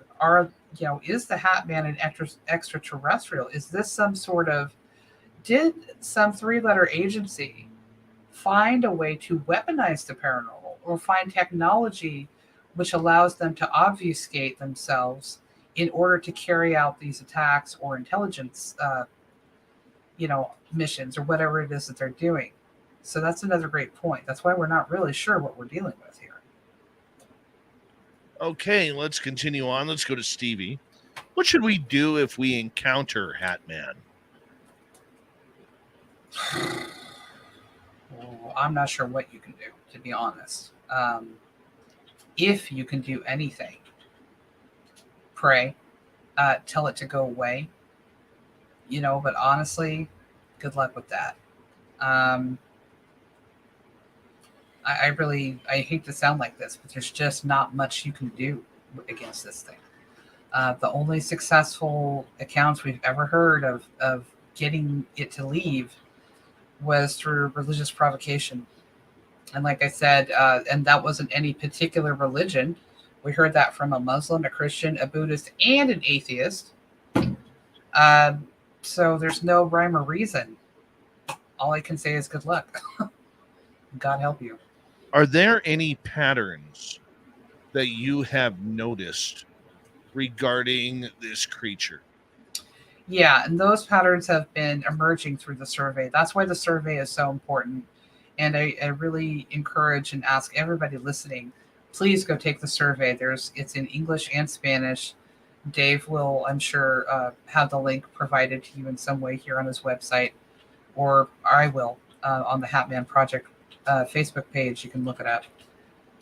There are patterns. There are patterns to do with genetics, with age, with sex, and with behavior, and with conditions in the home.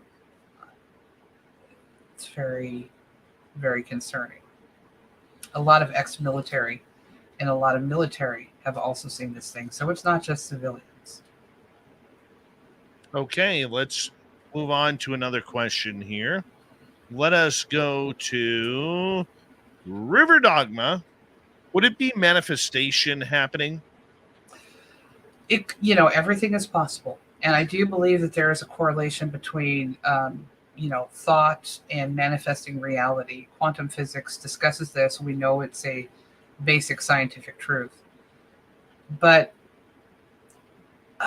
I've never heard in any of the thousands of accounts that I've read, nor has Pastor Timothy Brown Jr., heard of anybody trying to summon this thing. And God help you if you do, because you may have just effed around and found out. I don't know if you can manifest it or summon it, but I strongly advise against it. For real. All right. Don't do it. Continuing on here. Let us go to Joe in California. Is it possible that the hat is in charge and it's just wearing a human shadow that has no control? It could very well be because, like I said, based on what my sister saw, this thing wasn't human. So I believe that the Hatman image is a projection, either through technology or through some sort of psionic telepathic ability. It's projecting an image, but that's not what it really is. All right, let's move on here. Super Crazy wants to know, why does the Hat Man even wear a hat? Ding, ding. Excellent question. And why do the outfits change? Why are there 5 specific outfits and they all include a hat? And they all seem to be from different time periods. We don't know. Do dogs and cats react to the Hatman? That's a great question. Interestingly enough, because that's another question on the survey. So in over 80% of the surveys that we've read, dogs had 0 reaction in the house either prior to or after the Hatman encounter or experience. But cats, over 90% of the surveys who said that they had cats in their homes said the cats were acting weird before it happened, and then the cats bugged out and disappeared for about 24 hours after it happened before they came home. Maybe this is why the Egyptians worship them. They do have a different visual range than dogs. So perhaps they're seeing some sort of energy forms manifesting that the dogs don't see. I'm not sure. But the cats definitely react. Let's continue on. Obi is asking, does Hatman lean to a specific gender? Wondering about the hag too. Great question. So far what we have determined that over 60% of the experiencers have been female. And the hag actually seems to be more occurring with males by over 80%. 80% of the folks who took the survey that were males said they saw a hag before the Hatman encounter, but not the women. Most of the women, I would say, did not see the hag before the encounter. So that is an interesting detail. Excellent. Okay. And next question comes from Paramarv. Are there any differences in how the Hatman appears to folks of different cultures? Because you have mentioned the Middle East, Native Americans, Asians. Yeah. How does it appear? Yeah, so this is really interesting. So predominantly in the Middle East and in Africa, this thing is appearing in the cowl form, where it has the long, heavy cloak and the big cowl over the face. No hat, just the big, long cowl. Excuse me. The Native Americans, the few that have been willing to talk to me, and not many of them have been, have said that it appears to them to be, instead of a hat, it's a headdress. But again, specifically culturally to them, to what they would recognize, right? In Europe, this thing is mostly seen in either in the Gestapo fedora outfit or in the magician outfit. Russia, for some reason, sees the Hatman a lot in the bowler hat form. So we have no idea why, but again, interesting, right?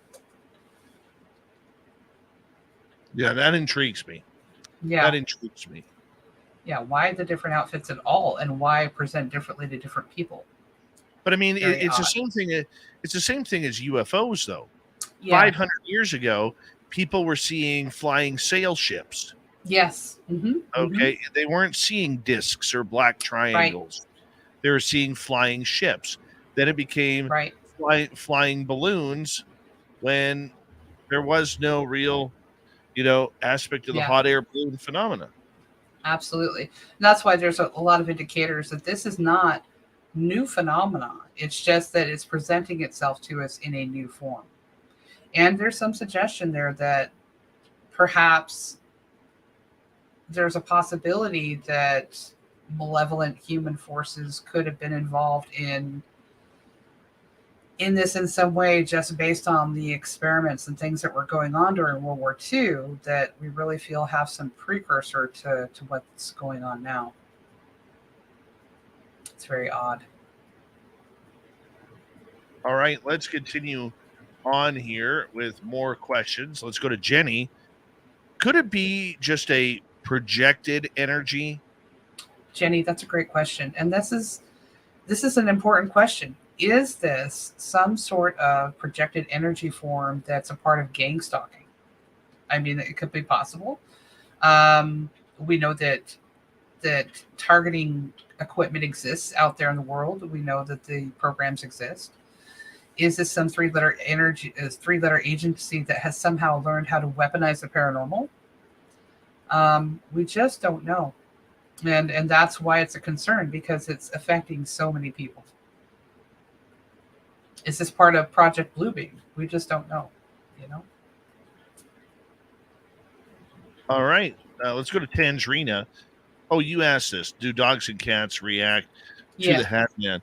You know, they say that dogs are very susceptible to paranormal, especially cats as well.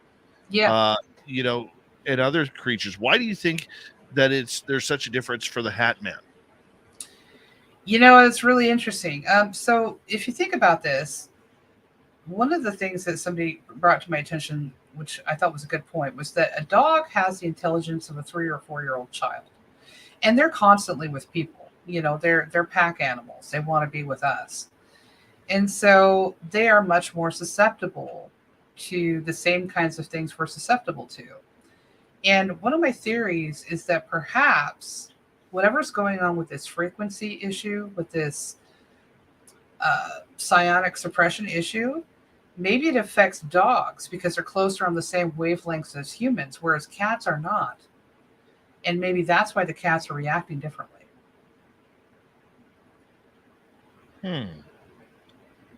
How many sightings of this creature are there a year? Thousands. From every age range, from every ethnic group, from every country around the world. Thousands. And climbing. And that's one of the things that Pastor Timothy Brown Jr. and I have particularly noted, is that since 1980, the CERN experiments actually started in 1956. And the men who were part of the first CERN program in Europe were members of the World War II party that was all bad. And so they brought the technology of those experiments with them to CERN. Since CERN has been in activation since 1985, when they started really making progress with the Bose-Higgs particle, the uptick, not just in Hatman sightings, but in paranormal activity and supernatural occurrences around the world has gone way up, which is one of the reasons that we think perhaps what's happened is that there are fissures or cracks in the fabric of reality where these beings are coming through at because of CERN, or perhaps it's some sort of natural occurrence with the planet because of the sun. But there's been a massive uptick in activity of all that type since 1985. All right. As we got about 4.5 minutes to go here tonight with you, as you move forward towards this, are you looking at any type of serious connection that this is maybe not just a shadow figure, but maybe some sort of extraterrestrial creature? Yeah, I do.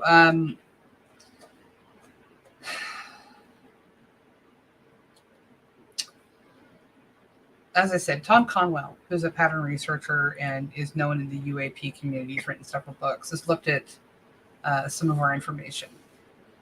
And what's happening with Hatman encounters and sightings, for instance, at Skinwalker Ranch, they're seeing orbs, they're seeing lights, they're hearing strange noises, they're having anomalous activity go on. Things disappear, things appear. Very same in the Hatman experience. David Paulides' work, The Missing 411. A lot of the people that go missing are of Germanic or Nordic heritage. They are extremely intelligent. They have a call to go to wherever they go to go missing. Well, this is something that we're also finding with the Hatman project. People are having UFO or UAP encounters or sightings before the Hatman event and after. They are describing visitations and abductions. So that's why we're not really sure what the connections here are. There's just too many data points that intersect. It can't be random. Do you believe then that this is its own alien species? I think it's very possible, because I think what we think of as aliens are not actually physical beings. I think they're paradimensional beings that are able to appear in our reality and take on a 3D form. And that's just my personal opinion, and nobody pays me to think. But I think it's very possible that the Hatman is something similar, that it is a life form or entity or people of some sort that exist within another dimensional realm and are somehow able to gain access to ours. And, and this is covered in a lot of the ancient mythologies. The fair folk, the Fae, the Tuatha De Danann, the Twi'lek, they were all able to cross the boundary into the human world and go back to the Fae world. So there's the Native Americans speak of that too, with their spirits and Gululante, which is the Native American version of the spirit world. So these things have been spoken of in the past by other cultures. Not in the same context, but it's just possible that it's all related. Amazing. Where do you take your research from here? So I've really been trying to, because I'm a hermit, and because Pastor and I are completely new to the community of the UAP and the paranormal, we don't know anybody. So what we've really been trying to do is focus on getting the survey out, both in English and Spanish. As you know, Village Roadshow and Films is filming a documentary film, the first of its kind, about our research.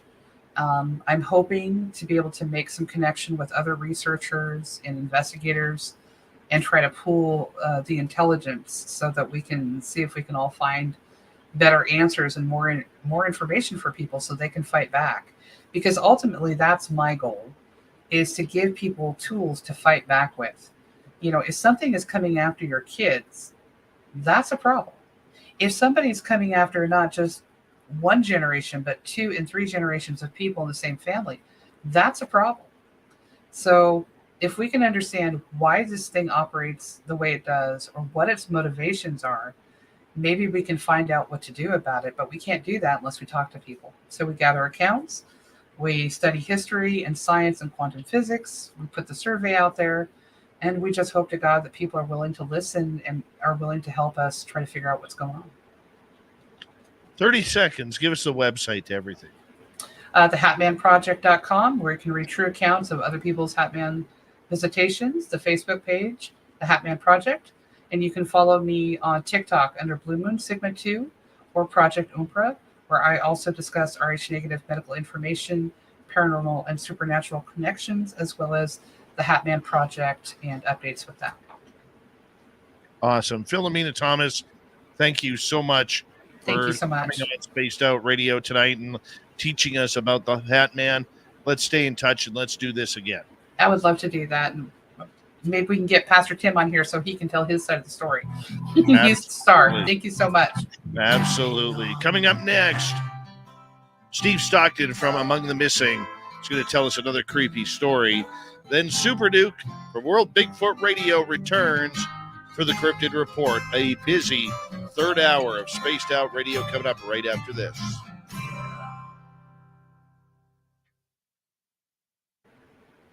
Great job tonight, Philomena. Thank you.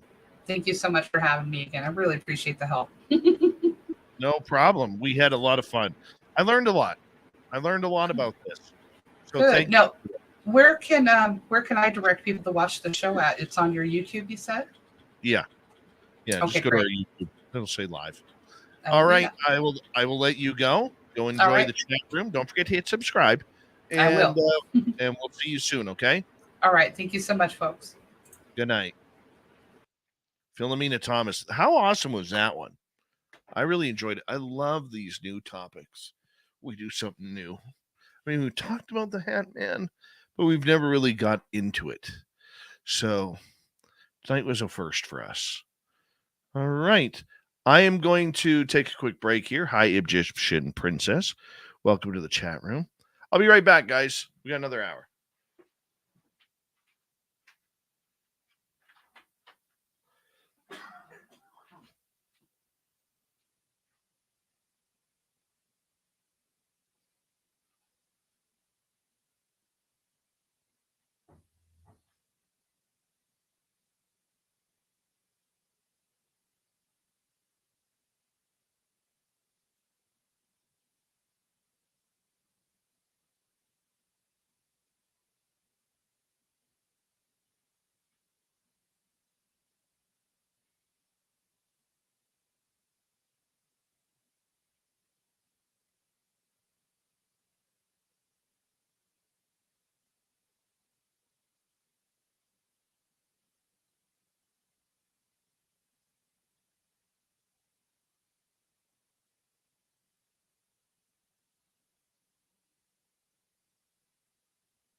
Okay.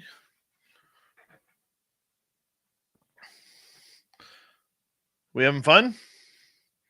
We're glad to be back. Glad to be part of tonight's show. I'm glad you're all here. Thank you.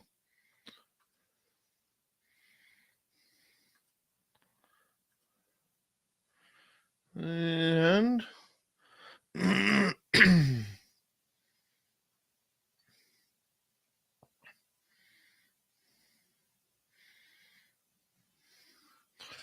what else? It is not my birthday yet. Next year, we're moving the Vegas party to Reno. It's a little bit cheaper. And more affordable for people. We're going to have more details coming out soon. We're not sure when it's going to happen yet. We have to meet as a team. But it was a great time. It really was a great time. And I wish all of you guys could have been there for us to have some fun, to meet with our guests, to take part in the VIP party, the experiencers party, the night watch. It was a very, very interesting time, and we'll go through that. Thank you, Obi, Deb, Kim, W. Decker, and Cat Chaser for the super chats. Here we go.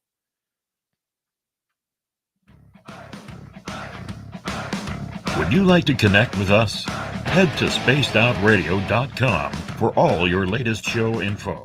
Now, back to Dave Scott and SOR. Here we go with the third and final hour of Spaced Out Radio tonight. Good to have you with us. My name is Dave Scott. Very much appreciate earning your listening ears wherever you are on this beautiful planet we call Earth. Hello to everyone listening in on our terrestrial affiliates around North America, digitally on Odyssey Radio, TalkStream Live, and KPNL. All of our archives are free. Join us at youtube.com/Spaced Out Radio.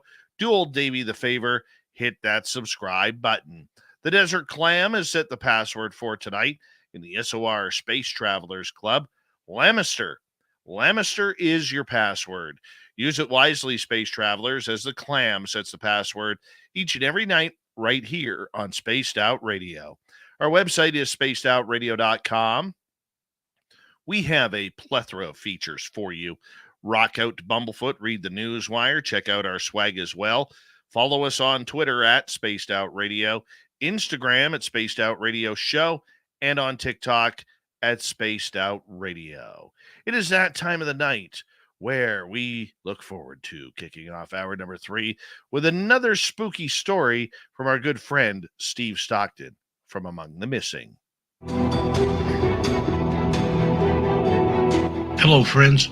Welcome to Among the Missing YouTube channel on Spaced Out Radio.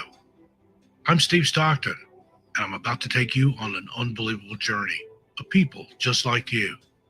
Their stories and encounters will haunt us on Among the Missing.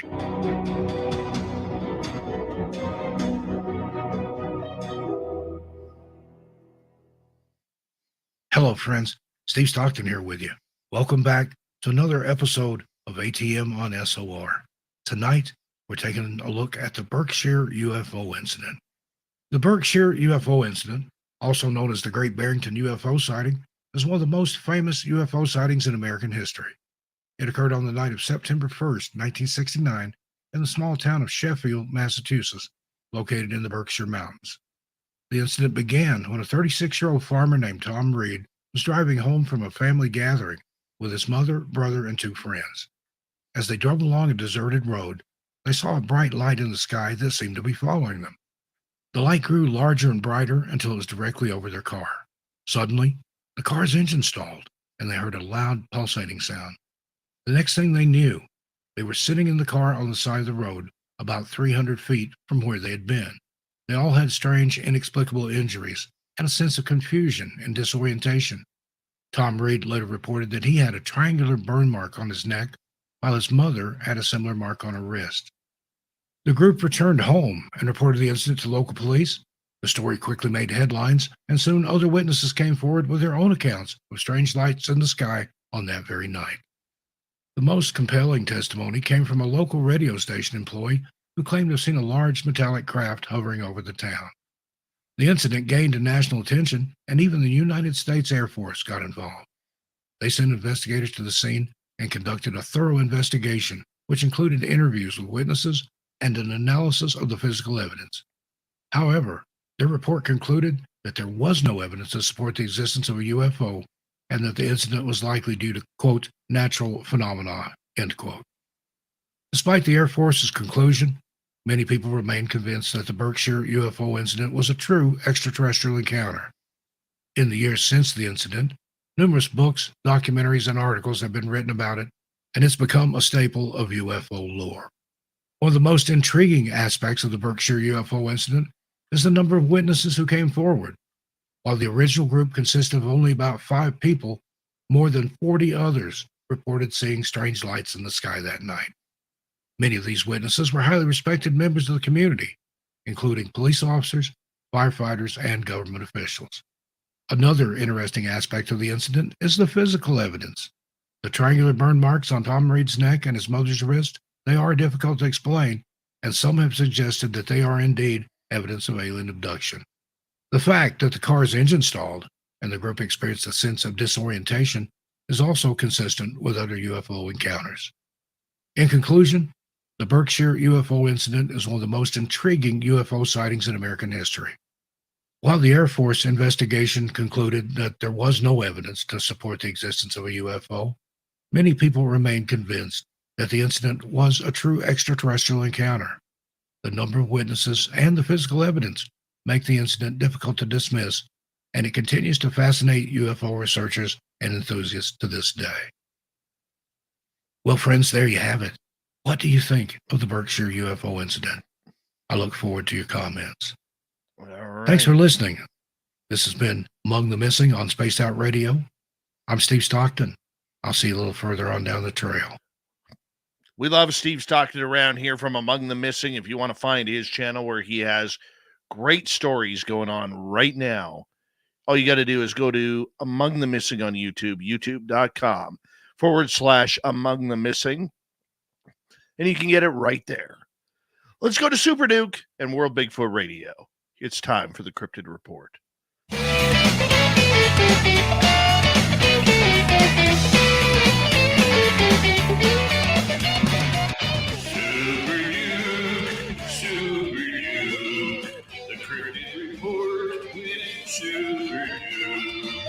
Yes, Super Duke from World Bigfoot Radio, another incredible YouTube channel going on. And Super Duke, thank you so much for joining us tonight on our return from Las Vegas and the second annual Spaced Out Radio fan party. You missed out, buddy. You missed out good. Just glad to see you, Dave. You survived. Now you're officially old. You're not thrown in jail. You didn't have some kind of an alcohol overdose and die. And you made it back. So everything is good. Well, my eyes almost died a few times because in Vegas, the EDC concert, the Electric Dance concert, it had like 300,000 people there. Yuck, no. And some of the outfits that I saw walking around the hotel, I can tell you, and I'm not a prudish guy, but if I ever saw my son or daughter dressed like that, I would have a robe right there. I've never seen so many G-strings in public in my entire life. Not that there's anything wrong with that. But it was literally, they were everywhere. I've never seen pasties that much in public. It was like, my goodness. Oh, my eyes are hurting. They're still stinging. You had to wash your eyes afterwards. That's the bottom line there. I did. I totally did. But otherwise, it was a great weekend. You know, it was fun playing Where's Waldo, except we played Where's Filthy, because Dirty Filth would be there 1 minute and the next minute he'd be gone. You know? Yeah. So, I seen him pop in on the live stream. That was cool. yeah. Well, he is dirty that way. He's very dirty that way. But yeah, we had a great time. We had a fantastic time. And now we have to prep for next year. And I want to say thank you to all our special guests and our fans who popped by. It was an amazing event. And I got to, on Sunday, go out to Area 51 and the Little Alien and the Black Box. I put pictures up. If you're a member of our group on Facebook, the Spaced Out Radio group, or if you follow me on Instagram personally at Dave Scott SOR, you can see the photos there. And we will see where it goes. We will see how it goes. And next year we're planning for Reno. I still love Vegas, but we're gonna plan out everything and see where we can make things happen. There's a lot of questions, but getting back to Area 51 for a minute, it was an extreme highlight of mine, and to get out to the little alien and hang out there and the history that's along there, and then to see the mountain range and knowing that just over top of those mountains on the other side there's some pretty cool stuff that's literally changing history. It was cool, pretty cool, man. Very cool. Yeah, I can only imagine. I didn't get to do much of anything while you were gone except go out in the woods and look for Bigfoot, just that kind of thing. Oh, I know. Anyways, let's get to the cryptid report. What do you got for us tonight? Well, I went out in the woods and found Bigfoot. Nice. What happened? Well, my newest member of my team, which is also my renter here at the ranch, decided that he wanted to go out and look for Bigfoot for the first time. And he's been in Montana most of his life, but he also lived in northern Minnesota for a while, which is also where I came from. So we got that in common. And he's a hunter and tracker and everything, so he's got all that skill set. So I took him out to the Gemstone Mountains, and we went to an area that we don't usually go to, and did some recon there and found a bunch of tracks, including a knuckle print that was about 8 by 8 inches across. And when I took my knuckles and put them inside of the print, my hand literally went in the ground up to my wrist. So this guy was very, very heavy, going uphill in a hurry. Also found a nice 17-inch track going downhill, and then across the road at the base of the hill, we found another, probably same individual, 17-inch track. And when we were over, I actually sent you pictures of a couple of these things. And one of them was when we were actually in the ghost town of Coloma. If you go outside of it and up the hill from it, there's this peculiar structure of rocks that looks like menhirs, standing stones. And they even do appear to have carvings on them, which we're going to do a charcoal rub on them when we're up there. So I brought new researcher Johnny up there and showed him that. And I showed him where if you stand in between these two standing stones, that the one of them always seems to be worn for some reason. And the other thing, when I was up there with the paranormal portal team a couple years in a row, I think it was Dan Pruitt had a gamma ray detector, a burst detector with him. And we took that right up there in between the two standing stones to see if there was, in fact, something going on there. And within 2 minutes, the thing fired off twice, which it shouldn't have fired off once ever. So that was extremely peculiar. And then as we were coming down the hill from there, because we had noticed a track there, and both of us forgot to bring tape measure. So we had to go down the hill again to the car, get tape measures, go back up again, and film the one track. And this is the first one we found on the day Johnny found it. And while we're up there, we're getting ready to turn around and go back down the hill. And he's standing just uphill from where the two standing stones are. So he's basically got it framing the picture, and he takes a picture. And I sent you this one, Dave. Down the hill from there, there's a fallen log cabin. And the log cabin has got a nice big Bigfoot peeking up over it, looking at him, like posing for the picture practically. And within about a second of downloading that picture, I went, well, there's a damn Bigfoot right there. So I cropped it, and then I sent it to a couple of my friends, and they both confirmed. And then Stephen Hill took it and did a lightened version of it, where he lightened it up so much that the big black one in the middle of it is kind of like almost starting to fade out. And then you can see two more individuals start appearing. And one of them's probably even bigger, and he's got his head peeking up over the edge of the collapsing log ruin. And then there's a second one. There's a log hanging off the top of it at an angle, making kind of like a triangle shape. And in between that and where the top of the ruins are, there's another one crouched down in the background. So this will be easy to prove or debunk, because we're going to be back there in 2 days, same time of day, go to the same spot, take a picture. If the big shadow isn't there, then there wasn't a big shadow. Now, interestingly, behind where the big shadow was, there isn't much of anything there. There's one line of trees, and then there's a drop off, and there's another road bed. So there literally isn't anything back there that big shadow could be that's standing in that tree. But back behind it, about 35, 40 feet, as we were coming back down to get our tape measures, I noticed what looked like tracks. Really peculiar one. So on the way back up again, we stopped and took a look at those. And the one that drew my attention initially was all of you that have seen my show, I've got an outro on there where it shows a huge track, and then it always has the name of the guest in the track, and the track is outlined, drawing, in color so you can see where it is perfectly, and then the name and the outline fade out. So this track was actually photographed by Michael, one of my other team members, about a mile and a half away from there about 3 years ago. And he didn't have his tape measure with, so he put his foot down next to it. And his foot's 13 inches long, plus the length of his shoe a little bit, so about 13 and a half. And the track, from what we guesstimate from his shoe length, was about 22 inches. So I've been seeing this over and over and over and over. It's in the outro on my show every time. So when I'm up there and I see this sort of impression that looks identical to it on the ground, it draws my attention immediately. And I go, wait. And I walked over to it. And it looked exactly like that track. Now, it had rained the night before. Whatever left it had been there the day before that.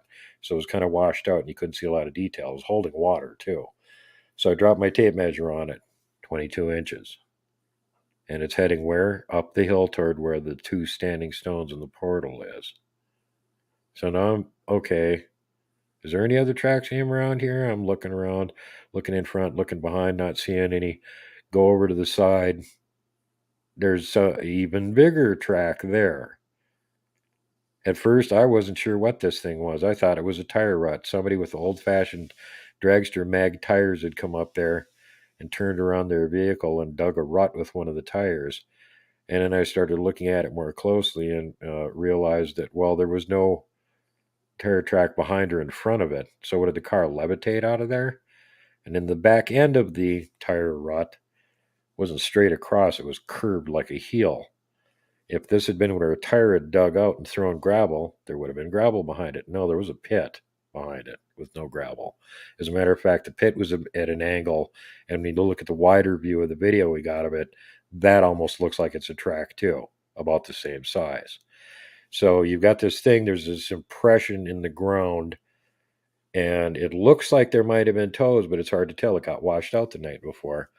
Well, this is in gravel, hard-packed gravel from an old ghost town. 140 years that gravel's been getting rolled over and packed down.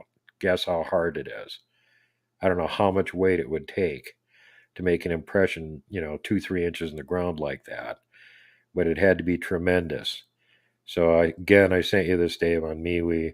There's a picture of the track with my leg and my foot next to it and a tape measure on it. And if this is, in fact, a track, it's by far the hugest one I've ever found because it's 30 inches. Holy cow. That's 30? What I'm saying. Yep. And I had Robin look at it closely and a couple other Bigfoot people looked at it closely. And we all tried to debunk it and say, no, it's a tire rut. And the more they looked at it, they went, that's no freaking tire rut. Yeah, 30 inches. And again, heading uphill toward the portal. And how do we know the portal was there? Like I said, when Dan Pruitt was up here with the Paranormal Portal team, he actually has all the gear for this, for ghost hunting and everything. And he took his gamma ray burst meter up there and stood in between the two stones. And in under 2 minutes, it fired off twice. Which it should fire off never. Right. My goodness. That is so odd, my friend. Well, the stones are really ancient. They've been worked at some point, and they're so weathered it's hard to see the surface on them. So we're going to do a charcoal rubbing to get some of the detail off it, because it looks like there's carvings of things in it. And there's also like an ancient stone tool that's wedged in where they were trying to crack it or something, and the tool completely broke off, and that's stuck in there too. So when we're up there in another day or so, we have to do the comparison shot from there anyway. So we'll do some more close-up looks at the standing stones there. I mean, usually we're not archaeologists. That doesn't draw our attention. We're up there to film Bigfoot. Yeah. Oh, yeah, there's an archaeological thing. Yeah, whatever. Let the university take care of that. But there's so much activity around it and stuff. As a matter of fact, just uphill from it, there's a little pine tree that me and Sonny found in 2020, about 5-6 feet tall. And the only thing that's peculiar about it is the top of the pine tree had been tied into a knot. That's strange.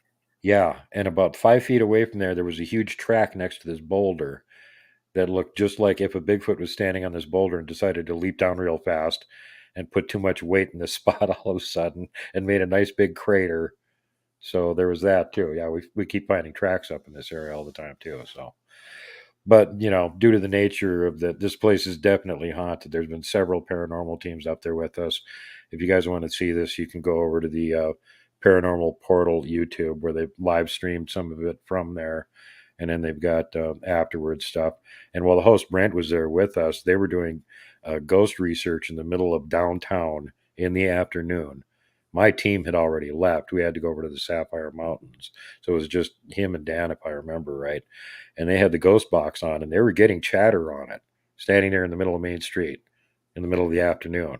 So he's got his camera, and he starts panning around just to get a view of the area. And he didn't notice it initially, and I was looking at his video, and I went, something ducked down on the hillside. So I rewound it and looked, and sure enough, there's this huge black shadow up there. And as soon as he goes across it with the camera, poop, ducks down. So I'm like, oh, I don't live very far from there. I'll just bring one of my friends up there and we'll recreate that view. I know pretty much where he was standing. And I'll have my friend go up there where the object was, it ducked down. And we'll have a good comparison. He's 6 foot tall and average build, not wide or super skinny. So I got him in the same spot, and I was standing in the same spot Brent was. And whatever it was that ducked down was between 8 and 9 feet tall and about 3 times as wide as an average human. So we're leaning pretty heavily toward there was a Bigfoot there watching these guys doing their ghost research. Wow. And that's like maybe no more than 100 yards down the hill from where we just got this other one. Got a picture of him last Thursday. So, like I said, this Thursday we're going to be up there, and we're going to be up there until probably the beginning of the week. And we have a hectic schedule with much research to be done this summer. So I don't know how much time I'm going to be putting in with my channel, putting out anything, much less anything else. So I may be taking the summer off is the short way of putting that. Well, if you got that much going on, I don't blame you. Yeah, and the thing is there's so much going on. There's so much activity right now. I didn't even mention Team B, which Ashton, the Viking, who was with me on the expedition down to Nebraska and was part of the Inevitably Finding Bigfoot team. He knows what he's doing. So he took his buddy Austin. They went for a little drive through this area, Sunset Ridge. It's over there near Helena. And it was a road that they hadn't usually been down. Well, I don't think they'd ever been down it. They just kind of wanted to drive down and see what the area looked like. And it had been partially burned, so they weren't expecting anything. And they got a ways down the road, and all of a sudden Ashton goes, "Hey, stop. Wait, there's something there." So Austin slams on the brakes. "What? Hold on." Jumps out of the truck, goes running off into the woods. Well, apparently he was down there for a while because he starts hearing Austin going, "Hello? Hello?" And he's like, "Yeah, I'm down here. I found a track. Come here." He had already walked around, found all kinds of structures, X structures, leaners, an A structure, and a couple actual tracks by the time Austin got down there. So they got a whole bunch of stuff, and it took them 12 minutes. Super Duke, I'm going to get you to hold on right there because we are going to come back with the remainder of the Cryptid Report. When we return, we're going to go with Super Duke till the top of the hour. God bless Super Duke in his search for Sasquatch. World Bigfoot Radio, the Cryptid Report on Spaced Out Radio comes back right after these messages. Super Duke, Super Duke. Yeah, pull up those pictures so everybody can see what I'm talking about. That track picture freaks me the hell out. Where did it me? And I'm used to seeing like 18, 20-inch tracks. Something like that freaks me out. Now I got to take a cig break. I'll be right back. All right. All right.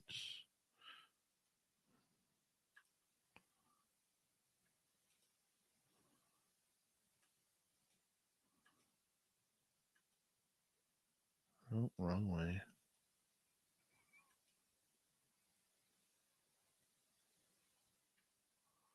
Hold on. Let me see if I can get these.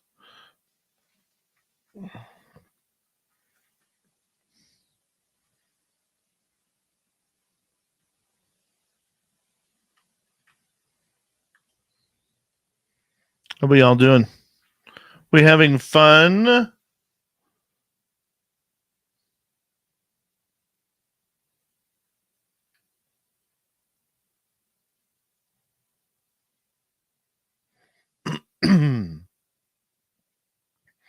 Gong Show, how are you?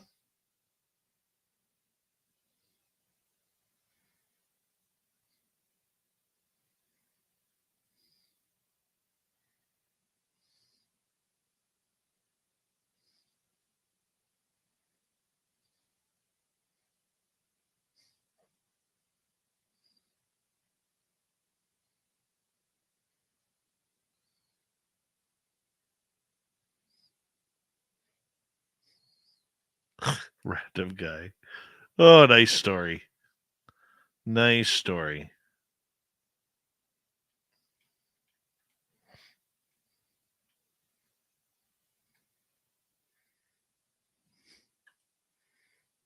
That's hilarious.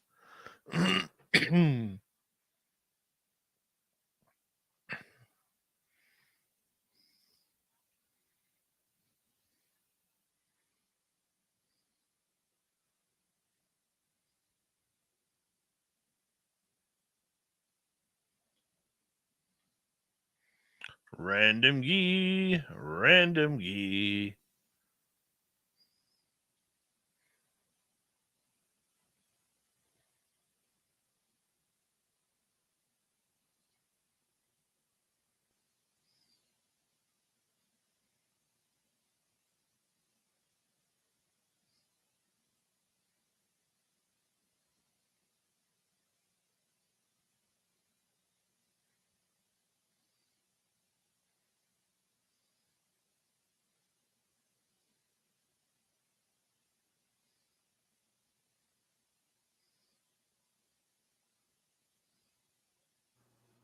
Thanks, Jason Pearl.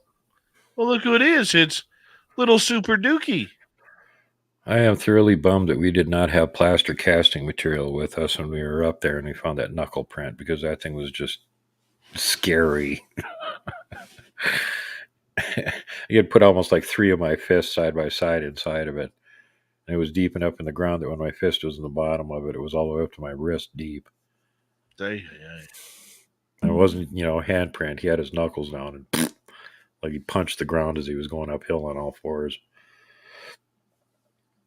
The interesting looking trackway. He didn't lay his feet down flat. It was just the ball of the foot that was coming down and making an impression in the hillside as he was going up. And then there was that one knuckle print.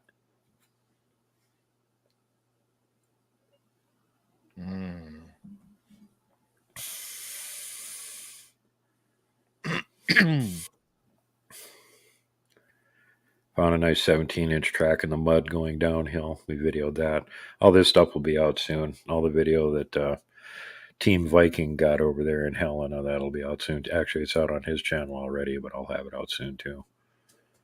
Mm-hmm. And then, of course, we're going out in a couple days, so we'll have all kinds of more stuff that we'll film. I have to put that out. I can feel you there, man. Well, this is looking like a good summer. Everybody's like really excited to go do something. And the video from the Standing Stones looking downhill at the log cabin, a picture there that's got the big black hairy guy standing behind the log cabin looking back at him. The guy that took that picture, it was his first time out Bigfooting ever. And he just came back today. And I went, hey, you want to see something? He's like, what? And I show him his raw picture and I go, look closely. And then I show him the crop and he's like, oh my God, there's one right there. Yeah. Hold on, Super Duke. Big thank you tonight to Obi Flat, Kim, Deb ×2, W Decker ×2, Cat Chaser ×2, and I think I'm missing one. Nope, we're good. For the super chats, very much appreciate the love. Here we go, everybody.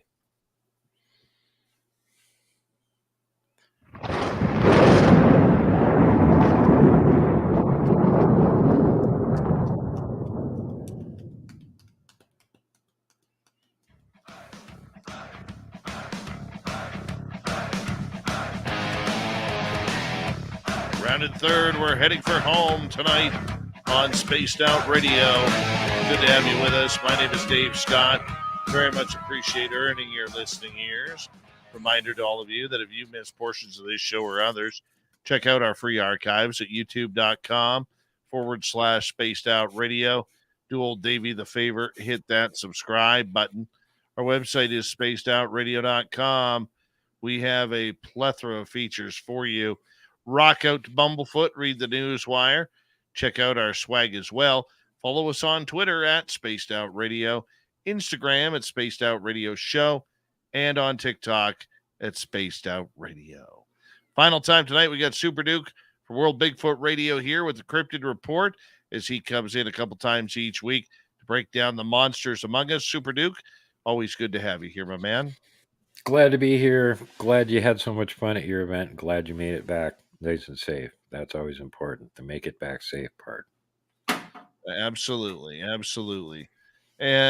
what do you got for us tonight? Well, I had a bunch of pictures. Let's see. What else? I got a report from Kelly Shaw. This is an interesting one.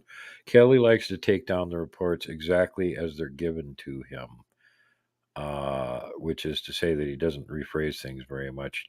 So when somebody has like weird phrasing or they're not too descriptive or whatever, he doesn't embellish anything. So this is from somebody named Cody. Cody writes RMSO. When I was younger, about 7 to 8 years ago, my family and I were in Kenosha camping. Earlier in the day, my cousin's dad and brother found a deer carcass strung up in a tree, but it was all positioned funny with the eyes just hanging down. All day something felt off, and the dogs on the trip were really scared. That night we fried some fish and left out our trash. I know that's not safe, and then went to sleep. A few hours later, my mom got up to go pee, and she was so scared it was deathly quiet, and she felt watched. An hour after that, one of the dogs sleeping outside got thrown through my aunt and uncle's tent. So my uncle and one of my cousins went in the truck to sleep, and everyone else piled in my parents' tents with me and my brother. Someone ended up laying on my feet, and I kept waking up. I sat up trying to get comfortable, and I saw a huge shadow. It had to be 7 feet tall, and the dogs were growling and going nuts. Then the dog got picked up and thrown against our tent. I've never buried my head into a pillow so fast. It was terrifying.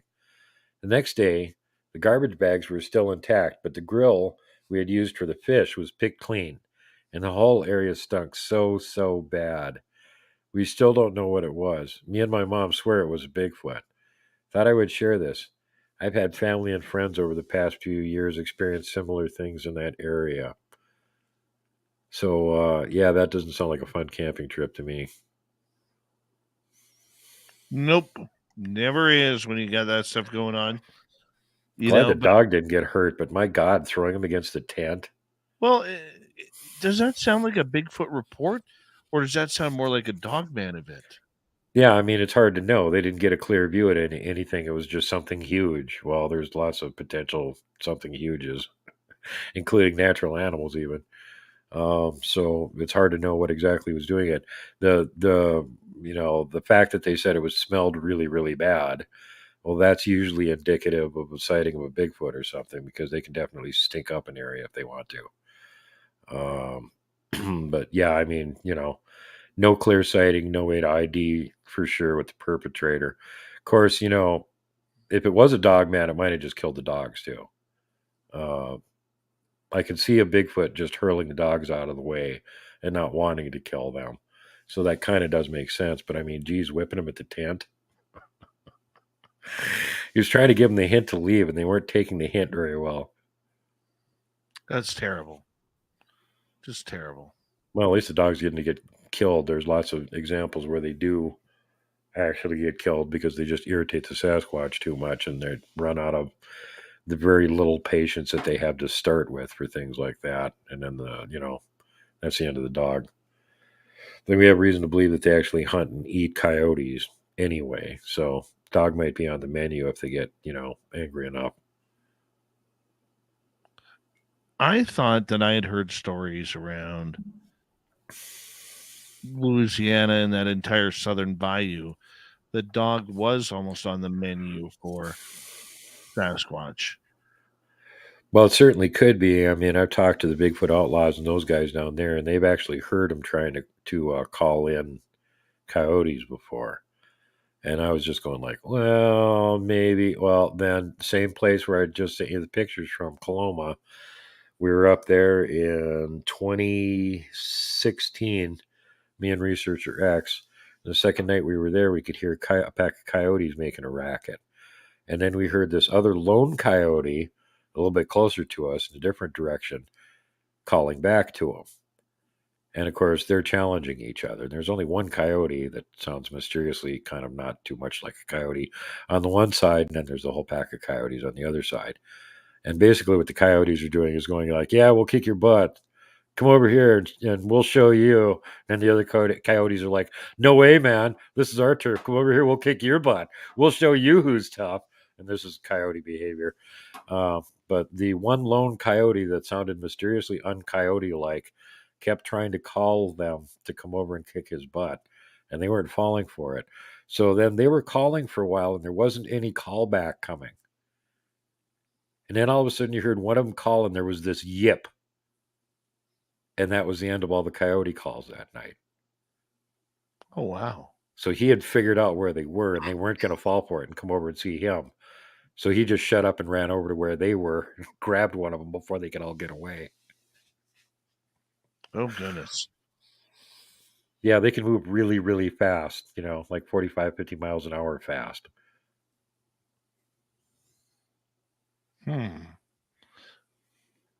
What else? What other stories you got for us tonight? Well, provided we got enough time to go through it, I can at least get us started on some of the interesting details on the Frozen Man.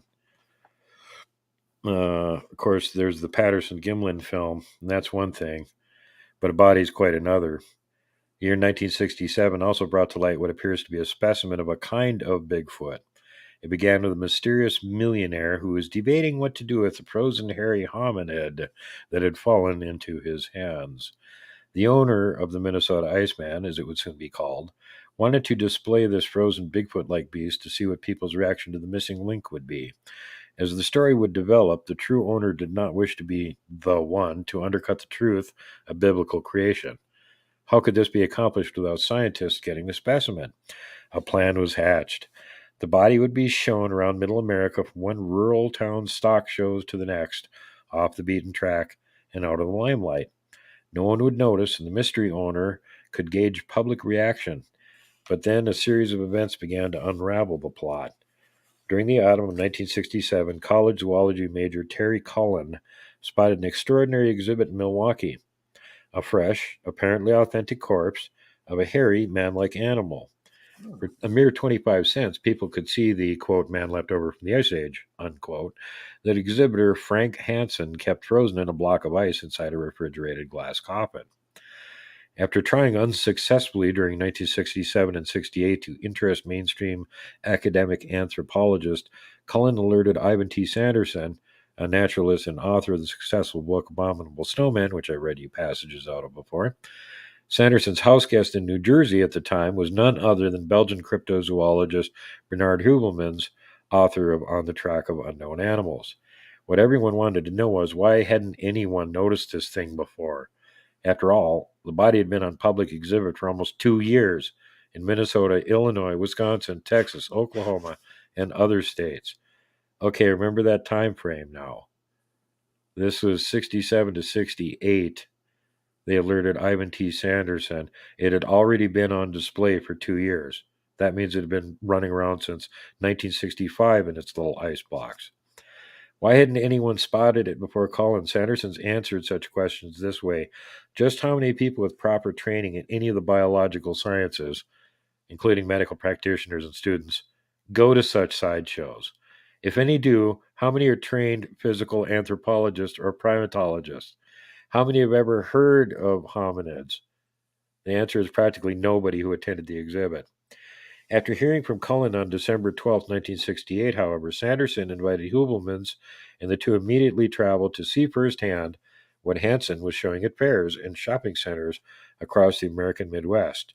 For 3 days from December 16th through 18th, 1968, Sanderson and Hubelmans examined the creature in Hansen's cramped trailer. The specimen was an adult male with large hands and feet.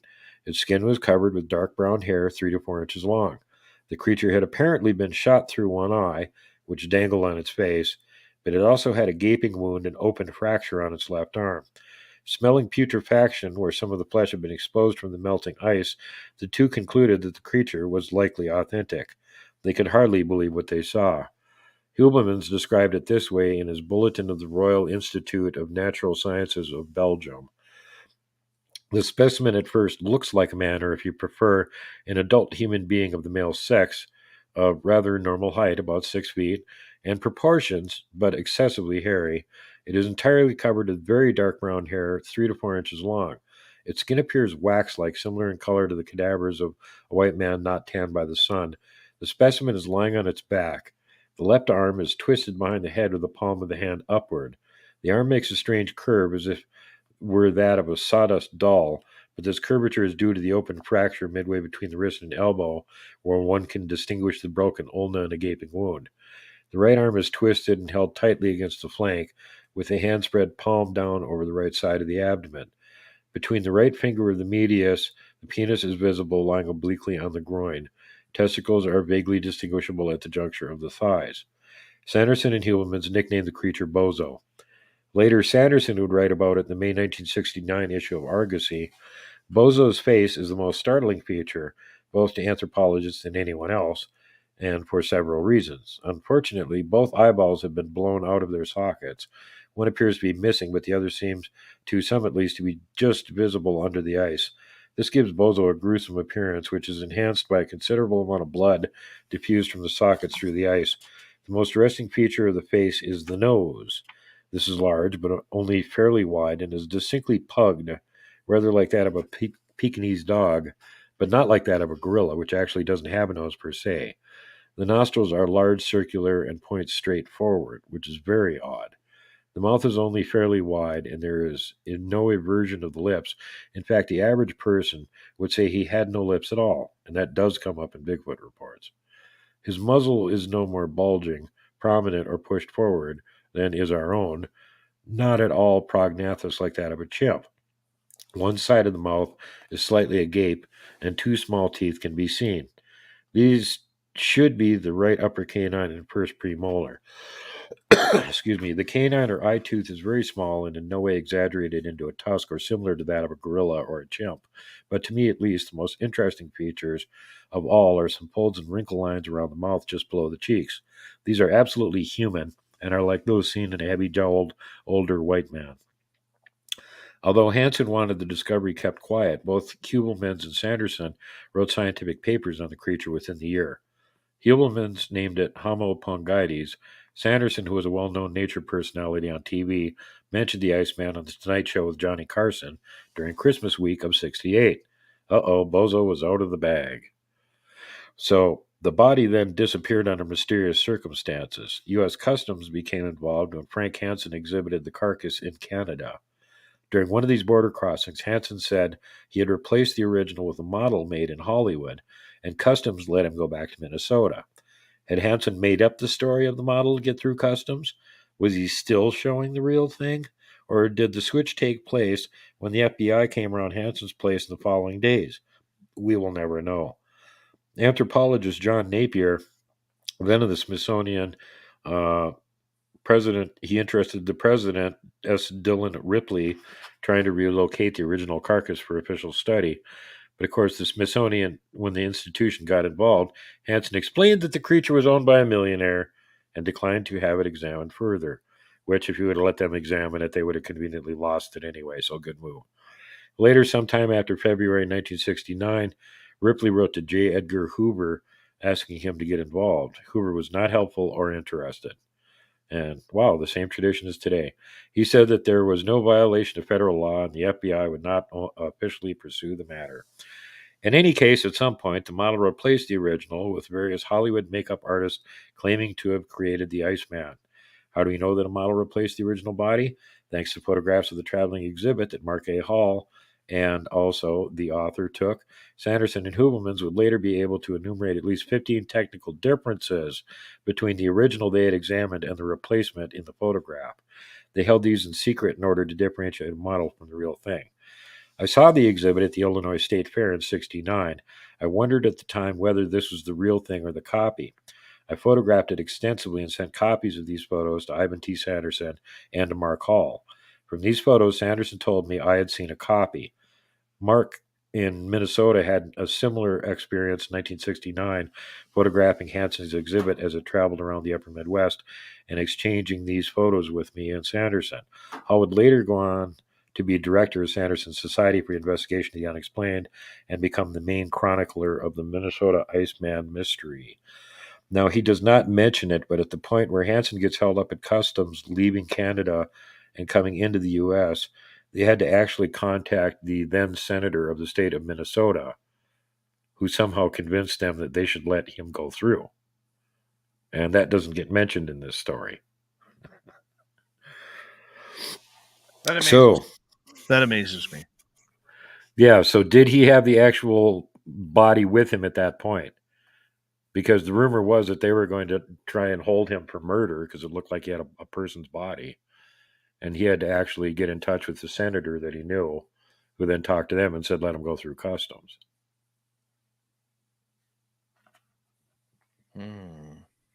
What do you believe? I think the Minnesota's Iceman is real, but I don't think it's from Minnesota. And other people have already postulated that it was from the quote-unquote Bluff Creek Massacre, where they killed off a bunch of Bigfoot, and one of them shot Patty in the leg, and that's why she's got the big hematoma in the PG film. And if that is the case, then they need to explain how the corpse got shipped 2 years back in time. Because as I pointed out when I was reading the story earlier, it had already been in circulation for a couple years when around 67 or 68, Hubelmans and Sanderson got wind that it existed. So clearly that's before 67 when the Patty film happened, a couple years before, potentially. So this thing was already in circulation for quite a while beforehand. So that tends to blow holes in that whole theory. So then Patty just hung around for 2 years with a big bulge in her leg waiting to be filmed after all these other Bigfoot had been massacred in the area. Doesn't sound very probable to me. They're not that dumb usually.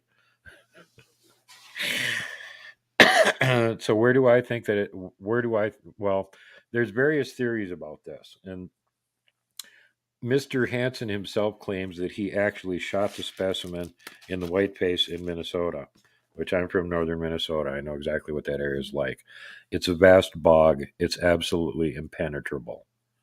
You either have to have some kind of a swamp buggy, or you have to wait until the middle of the winter when it's below zero and everything's frozen solid, and then you can go into the snowmobile.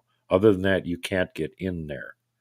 So I could see that there could be Bigfoot in there. On the other hand, what he shot and the size of it and the way it looks does not appear to be a North American Sasquatch. And yeah, they're incredibly varied, but this would have had to have been at only 6 feet tall, only one that was only a few years old. So it wasn't anything like an adult or anything. And in his account, he claims that there was 2 others that were there about the same size. And they charged him and he shot the one, and then he left and he came back later and found its body still there, which is again extremely unlikely, like months later supposedly, and then hauled the body out again. Well, the body was in a good state of preservation. And, even if it had been sitting in ice for months before he got back to retrieve it, something would have probably chewed on it, or it probably would have decomposed more than apparently the object in the block of ice that he was exhibiting had. So here's where Theory B comes in, Vietnam War. Hansen was a pilot in the Air Force, and he was making flights back and forth to Vietnam. And a 6-foot dead rock ape, and that's about the size they always reported him being, would fit perfectly in a body bag. And if you happen to be his rank in the Air Force, you can get a body bag loaded and nobody's going to check it. And you can take it right back off the plane again. But there's no way in hell he could admit that's where he got it from, because he would lose his rank and be thrown out of the military immediately, lose his pension, get in all kinds of trouble for doing all kinds of things you shouldn't be doing. So he had to make up this story about how he had actually shot it in Minnesota.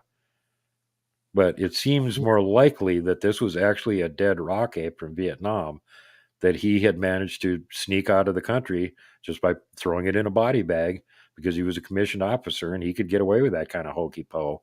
And then when he got it back here in the U.S., he froze it in ice right away, because the actual shape of the body and everything does not match what you commonly expect from North American Sasquatch, but it is exactly what they describe the rock apes to look like. Super Duke, tell everybody where they can find World Bigfoot Radio.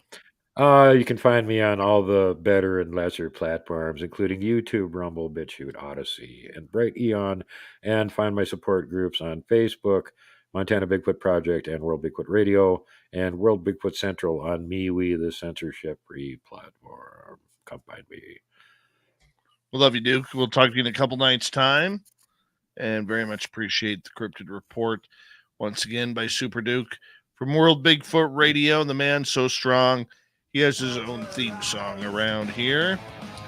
Big thank you to Philomena Thomas for being our guest, talking about the Hatman, and Steve Stockton from Among the Missing, lending us a great story from his channel. We got Mr. Ron Bumblefoot Thal rocking in the background with Little Brother is watching. Bumblefoot is the official music of Spaced Out Radio, rocking us in and out of every single show. Get your horns up for the guitar god himself. Special thanks to everybody listening in at home, at work, in your cars, wherever you may be. Thank you to everyone in our chat rooms tonight. YouTube, Twitch, LGAB, Facebook, Spreaker, LinkedIn, the Space Travelers Club, and on Twitter, hashtag Spaced Out Radio. I know you're out there somewhere. Remember, this show is copyright by Spaced Out Radio and SOR Media Ventures Limited. Thank you so much for choosing to share your evening with us. Because together, my friends, we own the night. Mr. Bumblefoot, we need a favor. We need you to take us home.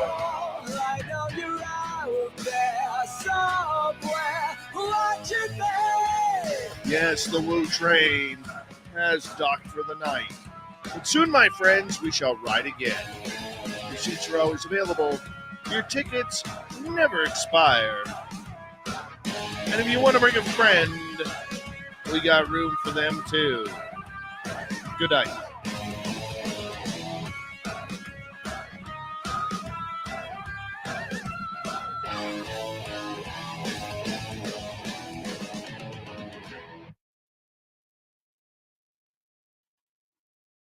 Well, that was fun. Hold on, Super. That has me very fun, disturbed. That 30-inch track is very disturbing. Very. I'm still. I would prefer it's not a track. I'm trying to figure out how to explain it away. Find tracks so big you don't want them to be tracks. Well, I immediately called my buddy Papa C over in the Wallowa Mountains, who also found one of a similar size in the 1970s. And then his son found one in the same area about 20 years later. Same thing, same size. He thought it was a mud puddle with elk tracks in the front that just made it look like, toes, because that was elk tracks. No, it wasn't elk tracks. It was toes. Very interesting. Super D duper. Yep. So anyway, Super D is taking summer vacation and going out in the woods and filming Bigfoot. So I will not be available to do your show at least until fall. That works. Because I can barely even get time to do my damn show at this point. And I'm trying to get everything that I have already on the drawing board finished so I can just spend time out in the woods filming and deal with that all summer. Yeah. Well, tell me when, and then let's see if we get Robin to fill in. Yep. Well, like I said, I'm not going to be around this Thursday. I'm leaving Thursday. I'm going to be out until Monday. So just expect that I'm going to be pretty much unavailable most of the summer. Anticipate in advance. If you can find somebody else that wants to be the host all summer, grab them. Mm-hmm. Not a problem. Super Duke. Coming to an end. Super Duke. Until fall. I mean, as soon as winter happens and I can't do any bigfooting anymore and I got all kinds of time to be on other people's shows and give reports and actually have fun. And during this summer here is friggin' short. We only got 4 months, so I have to be out in the woods as much as I can. And when I'm out there, I'm not available to do shows, even mine. I might not even have a show this weekend. Well, we'll figure it on out. We'll get her going. All right, buddy. We will talk to you very, very soon. Let's see All right, what man. Glad you had a successful event out there. It looked like it was a great time. It was. We even saw Ozzy Ange and her poker pro husband. Cool. All right, guys. Love you. Take care, everybody. Take care, Super. All right. Now we just got to edit this damn thing. And old Davey can go to bed. Ozzy Ange, how's Vegas? On my birthday. Happy birthday to me. Happy birthday to me. Happy birthday, Mr. Dave. Happy birthday to me. And many more. 35 more before I check out. 35 more birthdays. That's kind of weird to think. Holy cow, I can't believe I'm 50. 11:30 this morning. Sweet Derek Galloway. The man, the myth, the driving legend. Uh-huh. The driving legend.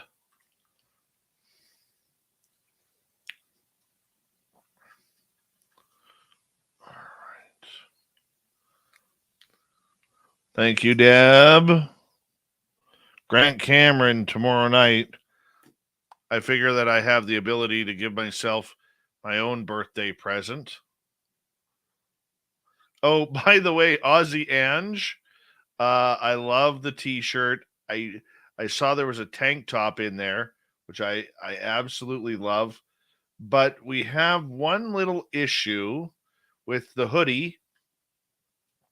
I loved the hoodie, but my daughter loved the hoodie more and stole it from me. And she said to say thank you for the gift for my dad, but I'm taking it.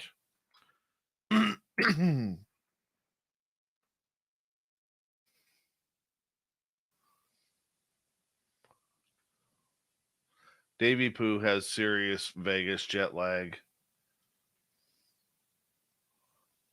Obi, thank you, dude.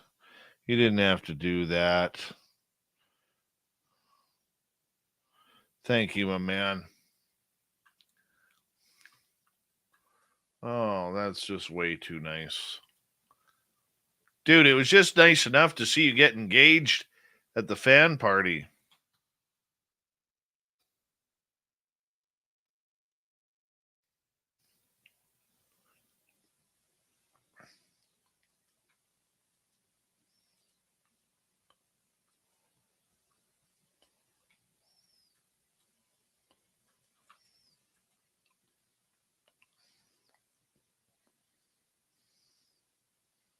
Obi's a great dude. Never mind the super chat. He's a great dude. That's a dude I could hang out with and party and have a good time. He's like dirty filth, though. He just vanishes. I don't know how a big dude like that could just vanish into thin air, but he figured it out somehow.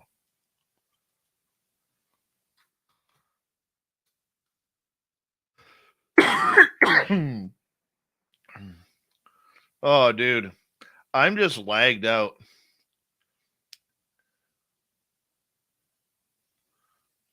I'm just lagged out. What a great time, though. You know, the best part for me through the entire weekend was the VIP party where I got to watch all of our special guests hang out with all of our fans, and they were just mingling and interacting with them like everybody was just old friends and having a beer together or a glass of wine or whatever it was. Yes, the Hot Wheel did make it home. I love that car. It's still upstairs because I haven't fully unpacked yet. But yes, the Acura NSX made it home, my man. Thank you so much for thinking of me that way. I really do appreciate it. Pretty freaking cool.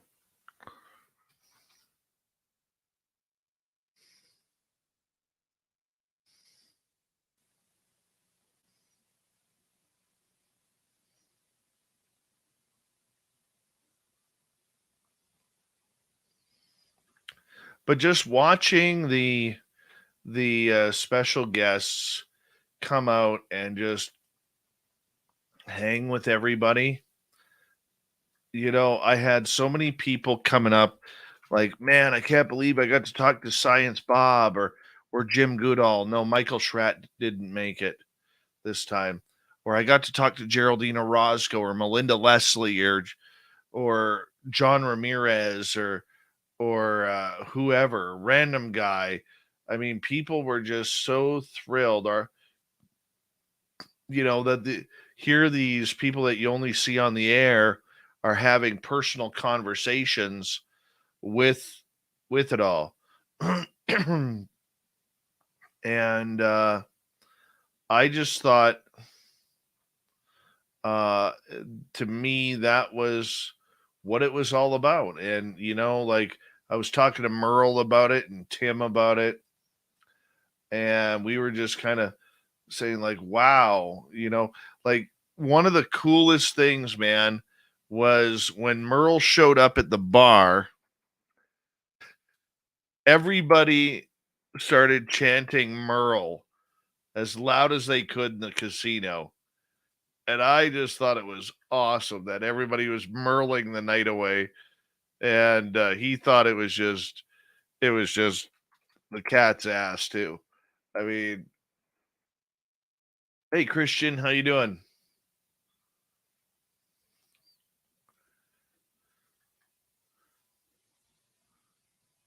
Uh-huh. Good old Merle. And you know, Merle didn't decide until the day before that he was coming. He was in a lot of pain in Las Vegas from his kidneys.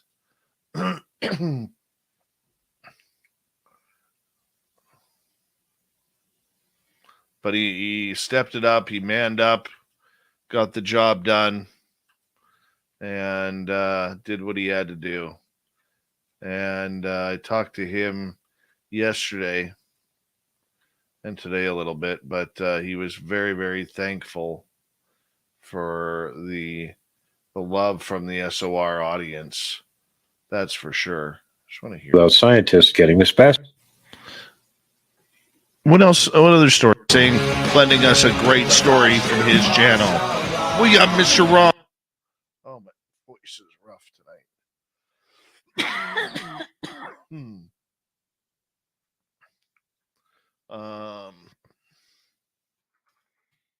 No, it was just fantastic. Merle. Merle. Merle it up, people. Oh, Oh yeah. And you got to see this coat that Susie B made specifically for the event. She like put these, I don't know what you call them.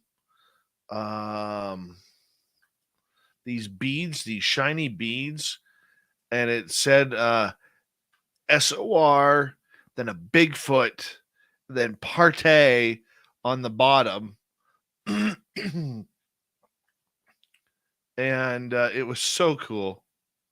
So cool.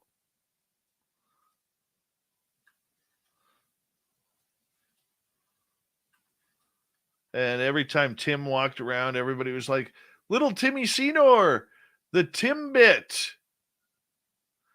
The Timbit."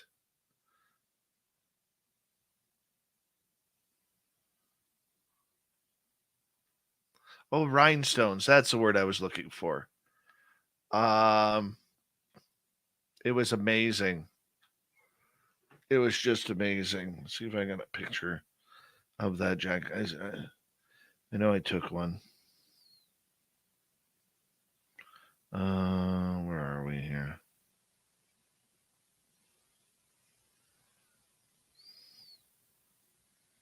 Where's the jacket?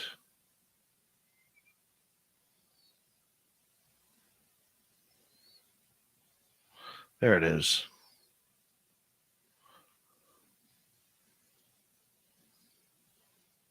How cool is that?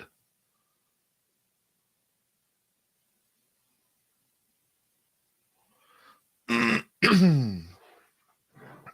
be right back, guys.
there's a bunch more pictures to come. And if you were in Vegas, do me a favor, post them in the Spaced Out Radio group on Facebook. I would greatly appreciate that. And that way we can show them off a little bit.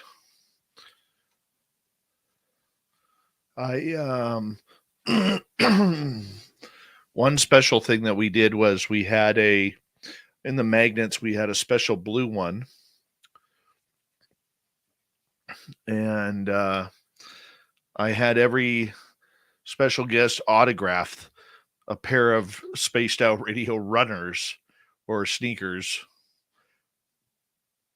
And I gave them away as a present to whoever picked the blue Sasquatch magnet, which was really cool. I'm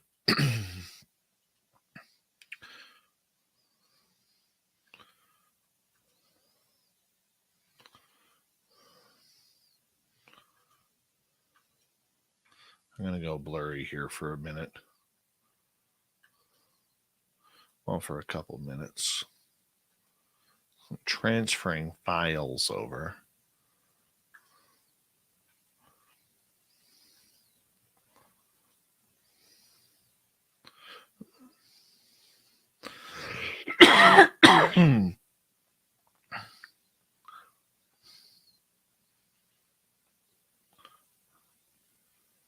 Well, thank you, Christian.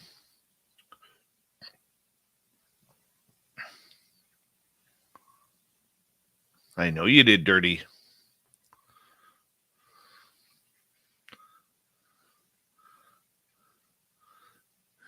Obi Flett and Random Guy, they were like a WWE tag team walking around.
Oh, it was a good night.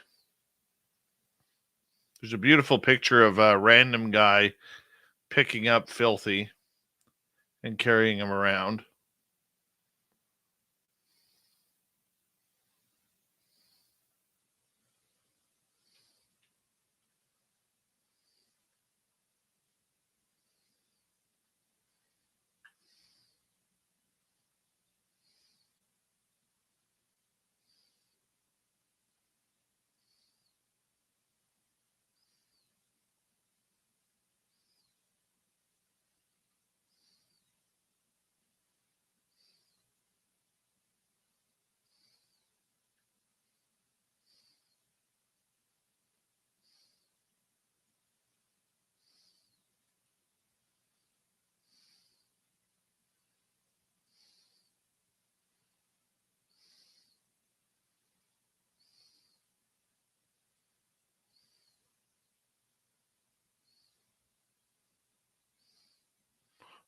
All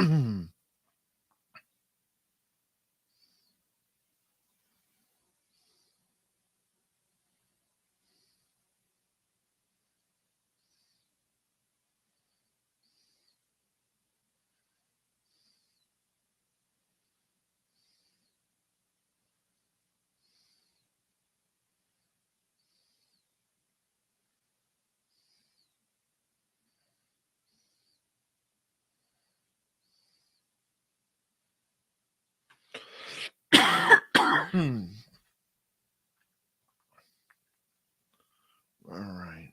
Go like this. Go like this.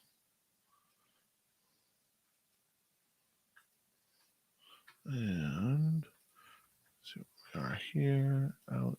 Done.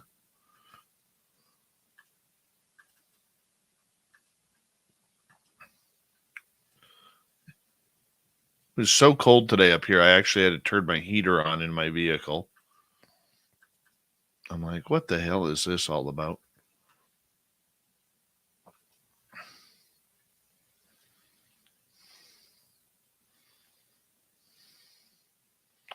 Yeah, we'll see if there's a big UFO story tomorrow.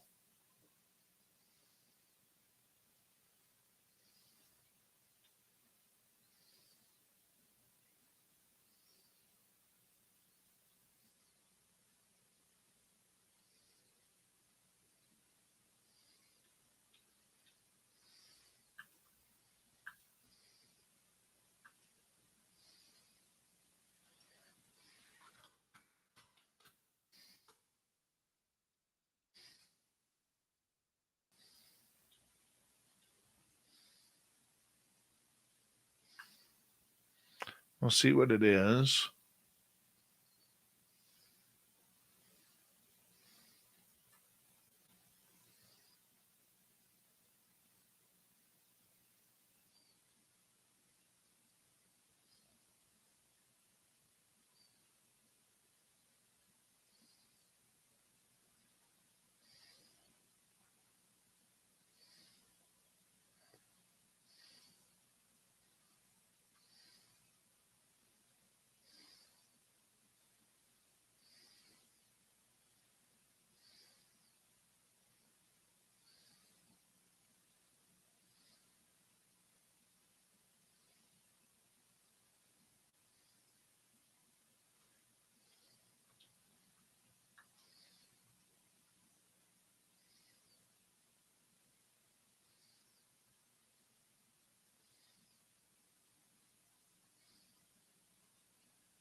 It's done.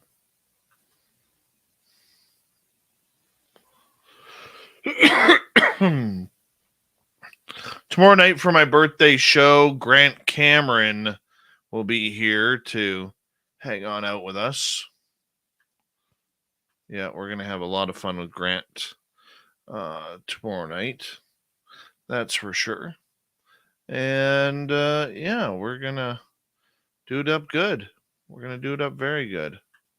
So make sure you come check us on out. It's what we do. Have some fun with Grant Cameron talking about his new book about Jimmy Carter in UFOs, former president, which is really nice.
It's complete.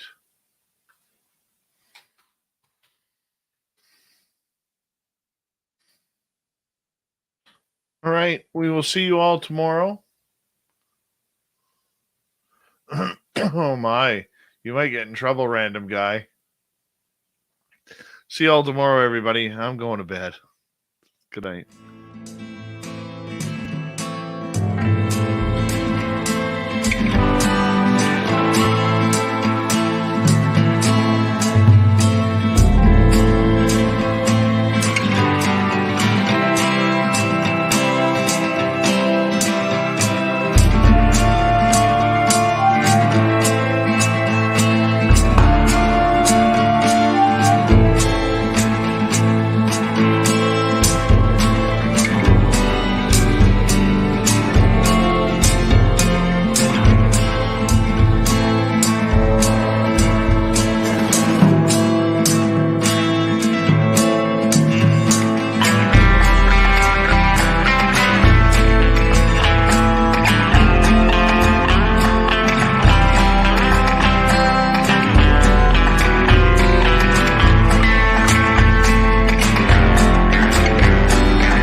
Stay healthy, my friend. You too. If you need bail money, give me a call. Always, Dad. Take care. You too.